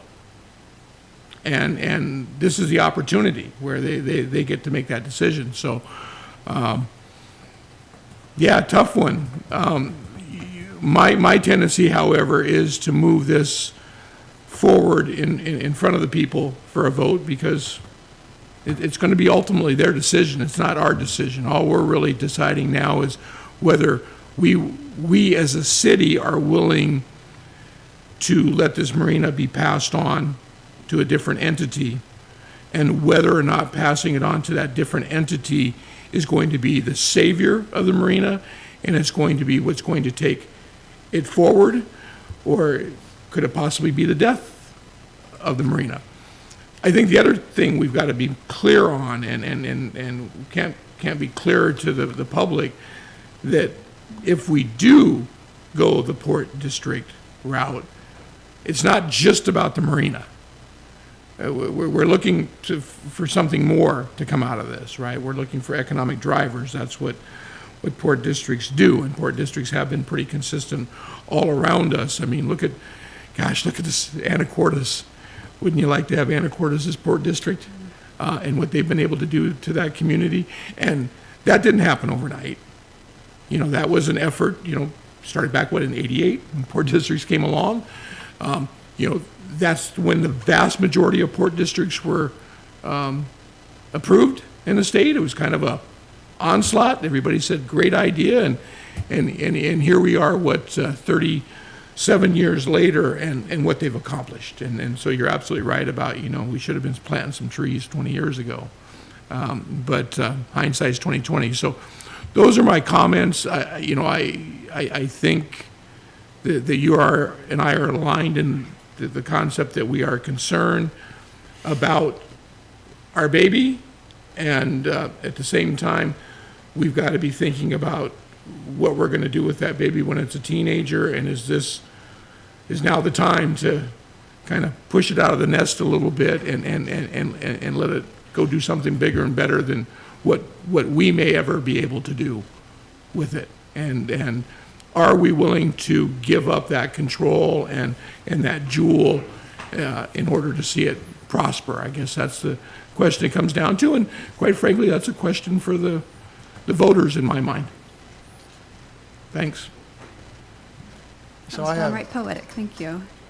Go ahead, Mr. Goldman. I just have a question, maybe if Hillary's on, or I don't know if she's actively listening or not, but I guess the question came up about we sending it to the voters, and I just want to clarify, like, the city itself couldn't send it to the voters, right? That would be like 10% of the voting public, or 10% of, like, I don't know who voted in the last election. They're the ones who have to figure out how to come together and do a ballot petition or something like that? I think that's right, and I'd love to hear what our consultants have to say on how these things typically get spearheaded. Eric, can you speak to that at all? Yeah. Although it's not going to give you a ton of confidence. So I'm relatively confident in saying the last one to get to make it to the ballot was in Yakima County, and it was primarily spearheaded by the I think it's the YCDA Yakima Community Development Association. Essentially, a combination of a couple people from the City Council, Chamber of Commerce, some local business owners did get that 10% of affected voters necessary to put it on the ballot. But it was defeated relatively soundly. Yakima's tried a couple times. When I worked at the Port of Seattle, I actually went out to Spokane to meet with a group of business leaders in Spokane. Who Spokane's one of those 6 counties without a port district, and they were not able to get to the 10%, or they didn't end up putting it on the ballot. So that is the first hurdle, is getting that group together. Typically, it is a group of concerned citizens, local business owners, marina tenants, etc., who go around and collect signatures and get it on the ballot, and then they're typically needs to be a pretty robust campaign after that, because getting from 10% to 50% is a lot of pounding the pavement. So that's pretty much the simplest description I can give of the process. All right, well, thanks for your input. I mean, whatever direction the council gives us, we'll work out the mechanics and bring something back for, more consideration, but thank you. Yep, you still have the floor. Thank you. So I guess the question would be, we've got a, recommended motion in front of us. Is that really even a motion? What engagement could staff have in the planning and creation other than being the spearhead to ask for the formation of that committee? I mean, what are you wanting from us as far as? Yeah, what we're asking from council is to direct staff one way or another. If you would like to go forward with this, staff will look at hiring a consultant to help and to advise the city through the process. We'll start some conversations, meeting with the county on this, and then help to create a citizen advisory group that, like Eric said, will go to marine attendants, business owners, and start pounding pavement to get that initial 10% petition to the county to put it on the ballot. But is that even doable? We're talking about spending city funds to hire a consultant to create a port? It looks like the city funds can be used for informational type items, just to provide kind of a feasibility study for one, and just to provide information regarding a port. I don't think the money can be used, and Hillary can correct me if I'm wrong, I don't think the money can be used to advocate specifically for a port, but it could be used to provide education and information in relationship with a port. I might, exactly right. if I might, I was just going to share. Sorry, Hillary, go ahead. No, I was just agreeing that that's the fine line we get to cut here. David was right. We can educate. It's a fine line, and the Port of Everett had a boundary expansion on the ballot, and they provided a lot of information to the voters without saying, please support this. Essentially, they were saying, this is what would happen if you did support this. And so I don't have all the details, but they learned a lot, and I'd be happy to try to get their lessons learned and share them with you if that's what you like. And I know some of the people that were involved in the Yakima effort, so I can find out what was public money, what was not public money when they successfully got it to the ballot. So I'd be happy to do some follow-up if it helped you all out. So I think the main concern for staff, just for council to be aware, is that we don't want to do a cart before the horse kind of example. That's the best way I can put this. We don't want to start going down a path without your approval that this is the direction you want us to go in. So we want to confirm that we are headed in the right direction and that is the path that you want us to take. We are investigating on the back end as much as we can to this point of what options we have to pursue. We've already started some of the meetings, but we haven't gone any further because we wanted to make sure that we are headed in the direction that council wants us to go. So that's what we're asking for, is the motion is about you saying this is the next direction we are headed in, and just confirming that for us. Because at the last workshop, there was a little bit of yes and no's, and so we just really want to be sure that we're headed in the right place. Yeah, and we're really good at that. We've got that down. All right, thank you. I see you, Councilor Morrow. Councilor Arms is next, and then I'll call you after Councilor Arms. Go ahead. Well, I think we're kind of between a rock and a hard spot. And as much as maybe we don't want to give it up, we haven't pursued enough in the beginning. And I think the Port District is the way we need to go. Now, I have to ask too, can we consider a B&O just in case this falls through? We have some money to be able to consider both options, where we can come and look at the B&O thing next time when we come in for workshop, to get money for the marina while we're trying to figure out what else is going to happen if we're going to get the necessary votes. Because if we say we're going to put it all into the port and it fails, then we have no money. So I think it's a twofold thing, that we need to say, okay, we'd like to do the port, but at the same time we need to consider doing the B&O, because we have to get some money. We can't keep saying, well, because how long is this going to take, or maybe not take? So I think we talked about a B&O. I think we need to pursue it, and we can put that money aside for the marina, And if we don't use it, don't need it, maybe we can figure out somewhere else to put it. But I think right now, we're in dire straits. We're going to lose the marina. So we have to make up our mind. We either have to make a rough decision now or say, well, we gave up. And we have worked hard. We've got Rick Larson on board. We're working hard with his staff. The city is doing an amazing job with the count. I think we just need to do, we have tried everything. You know, we have an on-call system for the bus that we didn't have before. We're trying to get people to come back to the marina. We're trying it all. I think we've just hit the wall that the port, but we also need to be, we need to bring it up and say, we need to start getting revenue now so that we can have a backup plan, so that's how I feel. Thank you, Councilor Arms. It's my understanding that tonight's action doesn't preclude us from pursuing any other avenue. Tonight is just about, I'm getting nods, staff wanting to know if you should be spending staff time on the Port District thing or not. Is that, okay. Okay, don't want us to get too in the weeds, but yes, 100%. Councilor Merrill. When we had the North Woodby Pool Park and Rec trying to become a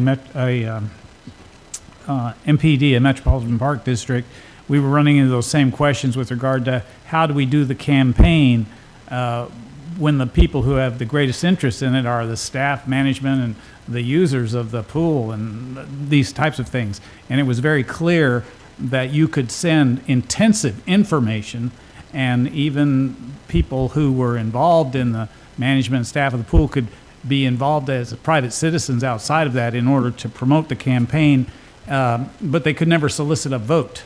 And that was very effective, actually. I was one flyer that was really remarkable. It had never solicited a vote, but you'd say, gosh, this is great.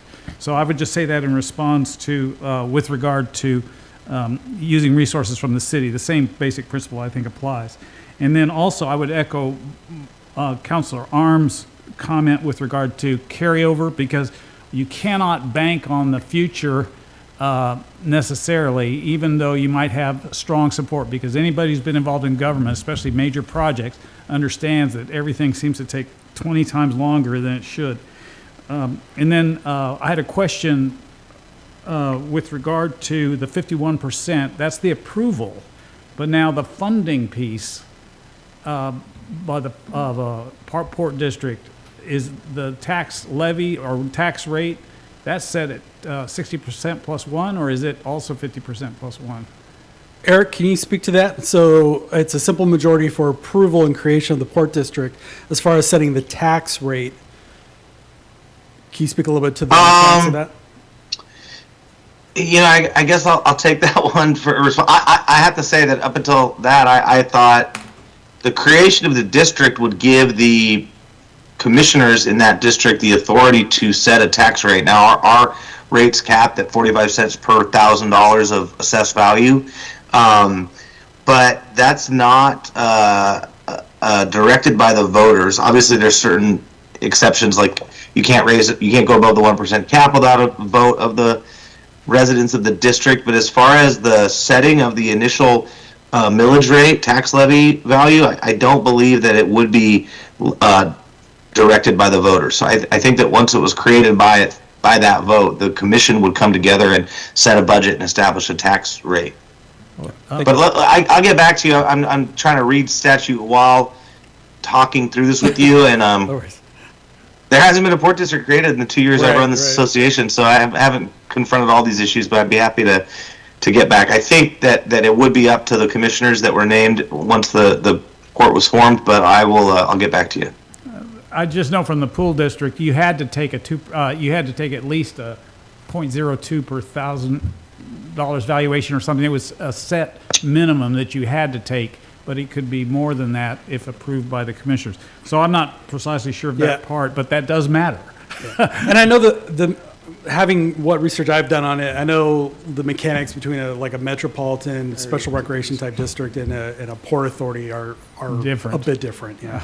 So I have some research. I was like, we've done that math. I did some research on this a few months ago. So according to the code, the Washington State Code, port districts can levy up to 45 mills for general purposes without voter approval. Ports have access to additional levies beyond 45 mills. They can do an additional 45 mils for a dredging levy with voter approval each year. They can borrow up to 25% of their assessed value as non-voted LT general obligation, limited term general obligation debt. They can do an excess levy to repay debt up to 75% of their assessed value with a 60% plus one voter approval. And then they could also do a 6-year 45 mil levy for industrial development districts until January 1st, 2026 without voter approval. And that could be extended for one 6-year period without voter approval unless citizens submit a petition requiring one. And then ports on the Pacific Ocean can extend for a third 6-year period with voter approval. Well, this of an is industrial a district. confirmation that the Port District has substantial power with regard to taxation. I have other things, but I'm not going to bring it up now. Thank you. Thank you, Councilor Morrow. Councilor Marshall. Thank you, Mayor Pro Tem. The 10% requirement, is that 10% of the county or 10% of the It's district? 10% of the voters that voted in the last election. Within whatever that boundary you district. draw. Within the boundary, okay, that's, yeah. Not eligible voters, but voting voters. Who pays for the ballot measure? Is that, the city can't pay for it to actually be put on the ballot? Am I correct in that, or does that have to be paid for by? I think you'd have to raise funds from those community groups we talked about. I don't know for sure that a city can't contribute, but for example, with the Port of Everett's boundary expansion, the Port of Everett was able to pay the cost of getting it onto the ballot because it was about their own boundaries, but I'm not sure. So they paid the ballot costs with their own funds, with the public money, but I'm not sure about whether the city could contribute. I could ask the folks in Yakima how they did it and get back to you guys. Okay, thank you. So, in some regards, it is almost like we're putting the cart before the horse, in that we're asking for up to $300,000, it sounds like, for a consultant. But we're not sure if we're going to be able to use that funds from the state. When will we get an answer on whether or not that money is available? Do you want me to talk to this, or you, Sabrina? We're going to fight over the mic. What we did is we have the $300,000 that's part of an economic development grant that we were pursuing. And what we're doing is just clarifying how we could carefully walk that line. So there were things that we knew we could do, but there were things that we were also concerned about. So we're just confirming that, Councilmember, to make sure that we're staying within that boundary. And again, we're looking at all the different options we can pursue to do this. But again, we're trying not to go too far down the road. And it is kind of a balancing act at this point. So that's why we want to confirm that we're headed in the right direction. Okay. Because we have the paperwork ready to submit. My final question is do the port commissioners have to be voted in at the same time, or is that a separate? Yes. So it's done at the same time. Okay, perfect. So I'm very much in favor of the idea of creating a port district. I think that this would be a huge boost for our community. I think it provides an excellent funding source, and in addition, it allows for other economic development opportunities. And I'm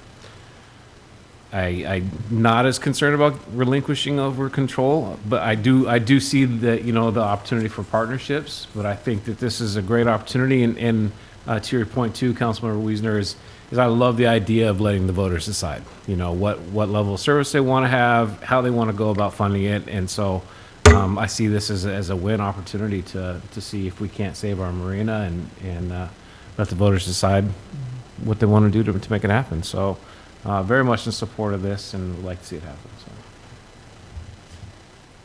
Councilor Stuckey. Learned a lot today that I didn't know before, especially with that 10% situation. We're not just putting it on the ballot. I too am all for the voters deciding. I too think a port district's a good idea. But if we're being blunt, I feel like it's a huge long shot with all the hurdles that have to be gone through. It's a huge long shot. So I'm okay saying let's proceed with this as long as that money for consultant is paid through grants. I have no interest in having any general fund money or any money diverted from some other project we're currently on. So if it wasn't for the consultant part and it was just a matter of putting it on the ballot, I would say let's just do it. It's that $300,000 and what I feel is like a long shot. So if it's a grant, I'll go for it now. But if it changes later and it's not with a grant, I would not be for it. And I'll just speak to that real quick. You know, we're still evaluating what would that scope be, right? Because it is a fairly simple process, right? You get the 10% for the petition, and county puts it on the ballot. You know, it's a general election campaign. Since we can't do campaigning with a consultant, really what we're talking about is looking at the feasibility of how likely is this to succeed, you know, before we even go too far down that road. And I think that's about it.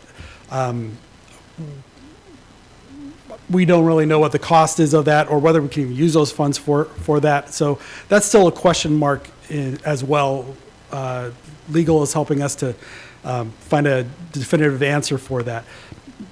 We might not use any of it. We might not need a consultant. It might be a nominal amount, but yeah, obviously we'll come back to council before expenditure of any funds, whether or not it's through the grant funding or not. Yep. Fair enough. I just, you know, sometimes you get mixed messages, and that's why you're asking for a formal motion. Even to Councilmember Weeser's point, do we really need a formal motion? You want us to give the official okay to proceed. And I just want to be clear, I'm okay with that until we talk about spending, in my opinion, $300,000 is, I get a number kind of thrown out. $300,000 is a decent amount in my book. I'd be really curious where that money is coming from, how much it's going to be. So I'm okay with it now. But if I change my mind when it comes to where that funding is and how much that comes up for the consultant, I apologize. Okay, before I call on other council comments or questions, we are nearing 9 o'clock, which is our cutoff time. So at this time, I would entertain a motion to suspend our rules and extend the meeting time. All right. So moved. Second. It's been moved by Councilor Marshall and seconded by Councilor Merrow to suspend our rules and extend the meeting time past 9 p.m. Do we want to just leave it open-ended like that, or do we want to affix adjournment time? Just extend till we're done? Okay, I think we're almost done. Okay, all right, so the motion on the floor is to extend the meeting time past 9 p.m. All those in favor, raise your hand. You could. Aye. And no opposed? All right, that passes unanimously. We will proceed. Okay, who has not gone yet? Councilor Wittgenstein hasn't gone yet, and I haven't gone yet. Councilor Wittgenstein, did you have anything to add to the Yes. discussion? Perfect, go. I do. You're up. I do. Thank you. Thank you, Brian, and thank you, Eric, for taking the time to share this information with us and whatnot. Yeah, I think we have a multifaceted problem that's going to take multiple years to get rectified, and I think long term for Oak Harbor, when I think 100 years down the road and where we're going to be, I think the only way to really carry the marina forward to that level will be through the formation of some sort of a port district. I've always thought that, having done a little bit of research and seeing what port districts can do for a community and their economic development, I don't see where we're at risk for trying. Whether we need a consultant or not, I'll leave that to the experts to inform me on that. Again, I agree with Councilmember Stuckey on that. You know, no general funding, or if we're funding for anything that's going to go towards this, it's got to be all above board legal. I don't want to walk a line very thin. I want to walk it with a broad stripe. And so we want to make sure we're above board on all we're doing and whatnot. And so if it means public information meetings in order to inform some public a little bit more about what it takes to have a successful port district in our community, to raise interest in those stakeholders that would be best and most interested in the future of our marina, I think that is the direction in which we should probably be considering going. So other than that, I just want to say thank you again for your time, gentlemen. Thank you, Councilor Wittgenstein. I'm also a big fan of the Port District. I 100% support moving in that direction. I have a bunch of questions about exactly what the timeline would be and, exactly how we would be paying for the educational campaigns. But it sounds like those are not the weeds that we need to get lost in tonight. So I will reserve the rest of my questions. One thing I will say is that when it comes to hosting meetings or sending out mailers, all of that costs money. And when we're talking about whether or not we want to use general fund money to cover some of those expenses, personally, I'm all for it. I think that when we solicit public feedback, and every single bit of public feedback we get is the marina is important to us, this is part of our identity, it's Oak Harbor, et cetera, but the thing that people don't know, and that Mr. Hewlett pointed out, is that for 50 years, the taxpayers, the general public, 60, 70% of the people that use the marina have never, ever been asked to pay for that. The marina tenants have been subsidizing that resource its entire existence. So because it was, kind of gifted to us from the Navy, we've been able to maintain. But now that we're at a point where things need to be rebuilt, then that requires some investment on the part of the city. And the city, to date, has gotten away with not having to make that investment. So if we have a responsibility, I don't remember who said this, we have a responsibility to pursue every available option. That might have been you, Councilor Wiesner, it might have been you, Brian. I think that in the future, if we say, well, we didn't want to spend any general fund money on a consultant to pursue this option to save the marina, then we can't, honestly say, well, we pursued every opportunity to save the marina. So if it requires a contribution from the general fund, I'm all for it. I think that time has come and gone. I don't even know why we're still having that conversation. Honestly, it's worth the investment to pursue every option. So that's where I stand personally. But I mean, we can start ironing out the details when we get to that point. But yeah, the fact that the entire city, entire region benefits from a marina that they don't pay for is, I mean, that's kind of, this is the moment where we put our money where our mouth is, so to speak. If we really care about it and we want it to stay, then we have to be willing to make a small contribution to exploring every option. And in terms of the immediate, urgent financial need, I totally agree with Councilor Arms. We have to throw everything at the wall. And I know that we're just talking about this one aspect of that tonight. So thank you to staff in advance for answering our millions of questions. Thank you, Eric, for being here. You'll probably see some emails flying back and forth with more questions, so I appreciate you making yourself available as a resource. And at this time, I will stop talking and turn to council for any proposed action. Councilor Merrow. I just, that came to my mind that anecdotally, I'd heard that Coopville Port District was interested in being part of a port district with the city of our marina and whatever might be formed. And so I would favor that over starting new, because just basic organizational business theory says you don't double up on administrative costs and being able to do that.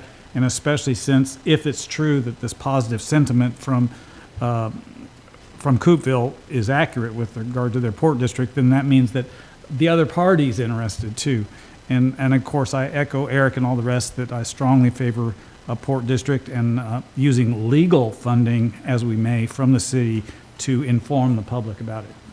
That's all. Thank you. And yeah, I'm thinking about all of the conversations that need to happen and the answers that need to be solicited.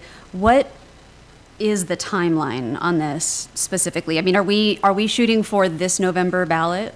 Is that what we're thinking? Well, I think that's, yeah, or is that probably, realistic? But, that's one of the questions we're trying to get answered with a consultant, to help us understand that timeline and process. But as soon as is reasonable for as successful a campaign as possible. Yeah, like you said, this is not a trivial ask. And so if we're going to do it, we need to absolutely do it right. And if we have to take some time and keep putting Band-Aids on the marina, then that's just what we're going to have to do. So, okay. And I might add, with the recommended motion, when it talks about starting the process, of an election. I don't think that excludes having conversations with Coopville of a expanded port. Either way, that's going to have to go through an election process, but that alternative to creating a new port would also be in discussions as part of this direction of staff. Thank you so much. All right, any final council comments, thoughts, motions? Councilor Marshall? I move to authorize the mayor to direct staff to engage in planning for the creation of a Northwood Report District to include the hiring of a consultant to advise the city during the process. Second. It has been moved by Councilor Marshall, second by Councilor Wiesner, to approve the recommended action as presented, moving forward with potential creation of a public port district. Any final thoughts on the topic before I call for a vote? All right, all those in favor, raise your hand. In favor. Unless you're Councilor Wittgenstein, in which case you will verbally vote. Thank you so much, and that passes unanimously. Yes. That was unanimous. Thank you. Thank you to staff, and thank you to the Marine Advisory Committee members and other members of the public who have been sitting here for almost 4 hours. We appreciate it. Okay, I think we only have one thing left. All right, last item, council member service on City of Oak Harbor boards, committees, and commissions. Mayor Wright has provided his proposed appointments for council member service on city boards, committees, and commissions for 2025. Have we, well, I guess is there a presentation other than the slide? There's not so much a presentation. We just want to go through the list and make sure that, we have the information, or some of you want to make changes. So we're just looking for those edits. Some council members have submitted some areas that they're interested in, but that is the reason for this process. Okay, perfect. Is there anyone here from the public who has a comment on the board appointments? Okay, gotta ask. All right, at this time, I will turn to council to get council's thoughts on the proposed 2025 service. Go ahead, Councilor Wiesner. I move to approve the mayor's proposed appointments for council member service on the 2025 City of Oak Harbor boards, commissions, and committees. Second. I'll give it to Wittgenstein. Okay, well, that was easy. It was moved by Councilor Wiesner to approve the mayor's appointment of council members. Second by Councilor Wittgenstein. All those in favor, raise your hand. In favor. All right, and that appears to pass unanimously. Thank you. We have, you can put in your pizza order, but we have one thing for the good of the order. Just real quick before we leave. Our upcoming annual trip to DC, the city has funding for 2 council members to attend the National League of Cities Conference if they desire, and that would be March 10th through 12th. So we need to determine who's going. So I'm wondering if any council people have any thoughts about their availability on March 10th through the 12th to be in DC. This is my understanding. This is not our legislative advocacy trip. This is just to attend the conference. David Goldman, do I have that correct? The National League of Cities Conference, that this is not our DC trip to the Pentagon and the Army Corps. This is just attending the educational opportunity that is the conference, or is this the big DC trip? I think, isn't it like a combination? I think what we're going to do is ensure that Always has, but they're talking about we're going to do our best to this ensure that we will have, well, all right, first of all, it is the conference itself, the National League of Cities, Congressional Cities Conference. Correct. But in addition to that, we're going to try our best. I mean, there's a new administration in Washington, in case you hadn't heard. But we're gonna try our best to secure appointments with the agencies that do affect Oak Harbor, for the council members that do attend the meetings to talk about the city's legislative priorities. So that's Okay. the plan. So it's kind of a combination of both. It's the conference and Okay. also the efforts to talk to the national federal agencies. Okay, thank you. Yeah, last time we had discussed it, we were talking about maybe doing it in 2 separate trips because, everybody's advocating at on the same 2 days. So well, I mean, sometimes the message if we're get not, lost. yeah, exactly. If we're not able to secure the spots and be able to do that, and we're able to find another time to do it, we definitely don't want to miss that opportunity either. So Sure. that'll be something we can discuss. Okay, okay, that makes sense. So council, do we have thoughts about who? Go ahead, Councilor Marrow. I decline. So I'm a non-starter on that. There's one volunteer. Okay. Okay, so we have not interested from Councilor Mayor, not available. Okay, decline. No worries. And Wiesner is available to go to the National League of Cities Conference? I'm not available. Chris is not, okay. Okay, do we have any other volunteers? Brian, I hear DC is awfully nice. Well, in March. ironically, my comment was going to be that for sure one of you should go, because either you or Councilmember Wiesner, only because if it's just the National League of Cities and it's education, that's one thing. If it's discussing with legislative bodies, you want people who are a little more seasoned, which would be either of you two. Diplomatic. And so I'm glad that Councilmember Wiesner stepped up. There's no reason why I can't go. I mean, I'm happy to go, but I'm not itching that I need to go. Okay. I'm Councilor Arms. Do you have any thoughts? Volunteering, raise your hand. Okay. And Councilor Marshall, you were on the team last year that went. Do you have any thoughts? I'm here to serve council, so if they would like me to go, then I will try to make arrangements. Okay. No, but I'm good. No. I'm personally, I'm kind of not ambivalent, but I'm lukewarm about the National League of Cities Conference specifically. I mean, it is an excellent educational resource, but the expense has gotten so out of hand. When we first started going, a hotel room was $150 a night, and now it's $600 a night. So is it worth the expense when there's so many other educational opportunities out there, especially through the Association of Washington Cities? When it comes to advocating on behalf of the city and meeting with our legislators, I would be happy to go. I would be thrilled to go, but I would probably decline the National League of Cities part of it. So it kind of sounds like, yeah, we're kind of all on that page. I don't want to put words in your mouth, Councilor Wiesner. Is that how you feel? Okay. So, yeah, maybe we can save a little money and just do some advocating this year. I was going to say, I know we need to have an answer, but can we wait to see if those appointments are possible? Because again, If it's just the National League of Cities, I'm with you on the money saving. I mean, I know we need to figure this out soon, like within the next couple weeks, but can we do it in the next couple weeks where we have a better idea if we can set those appointments up? So one of the things we're trying to do is get in for the rates for the National League of Cities and our hotel rooms booked. And then the other piece is booking those appointments. So I know that McHill's been actively working on that. So we might have an update in the next couple of weeks as to what those looks like, but that's currently in process. You're okay waiting for a week or two? Okay. Okay, would it make sense to see how realistic maybe getting some of these face-to-face appointments is and then kind of proceed from there? Is that, I know There's we have just an to, early registration fee for National League of Cities, so I believe it was February 19th. what's the cutoff? Yeah, I think about February 15th or 19th. Oh, okay. Okay, so it's not an emergency. And We're just trying to get ahead of the game because, hotels and Appreciate other it. things. And rooms, we should be able to book refundable, shouldn't we? We booked some rooms for the people that we know we're going, but we need to get those others booked because, again, it becomes a logistics thing. So, If they're refundable rooms, right? yeah, we can work on that, so. Councilor Arms, did you have? Yeah, I did. Don't we have some other meetings that we can go to, some events or something? What else is going on? So there's the National League of Cities Convention that's going on at the same time, and the challenge is sometimes juggling the appointments we have with the National League of Cities Conference. So what we're trying to do is get those scheduled, and again, that's a process of just getting with the representation for those individuals or the groups like the Pentagon. So we're just working on that.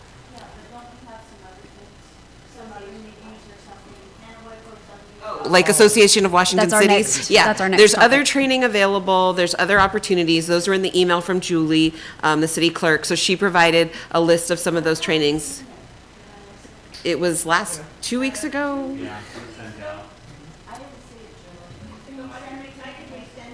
It was 2 weeks ago, Councilmember Arms, and I can resend that.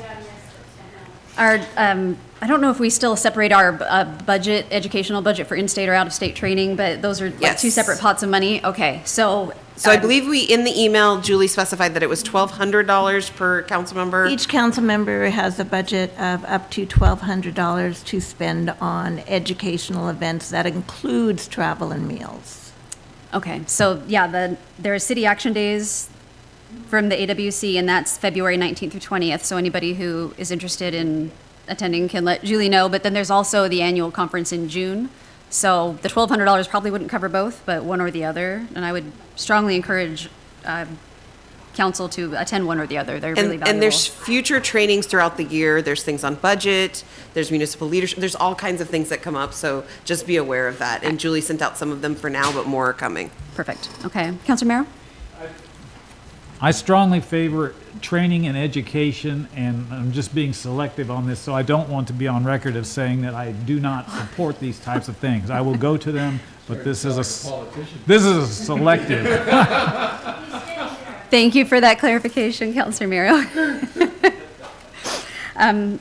Okay, so council has directive to let Julie know which conferences we're interested in attending, and then we'll work the numbers out from there. And if things get complicated, then we'll come back for a discussion.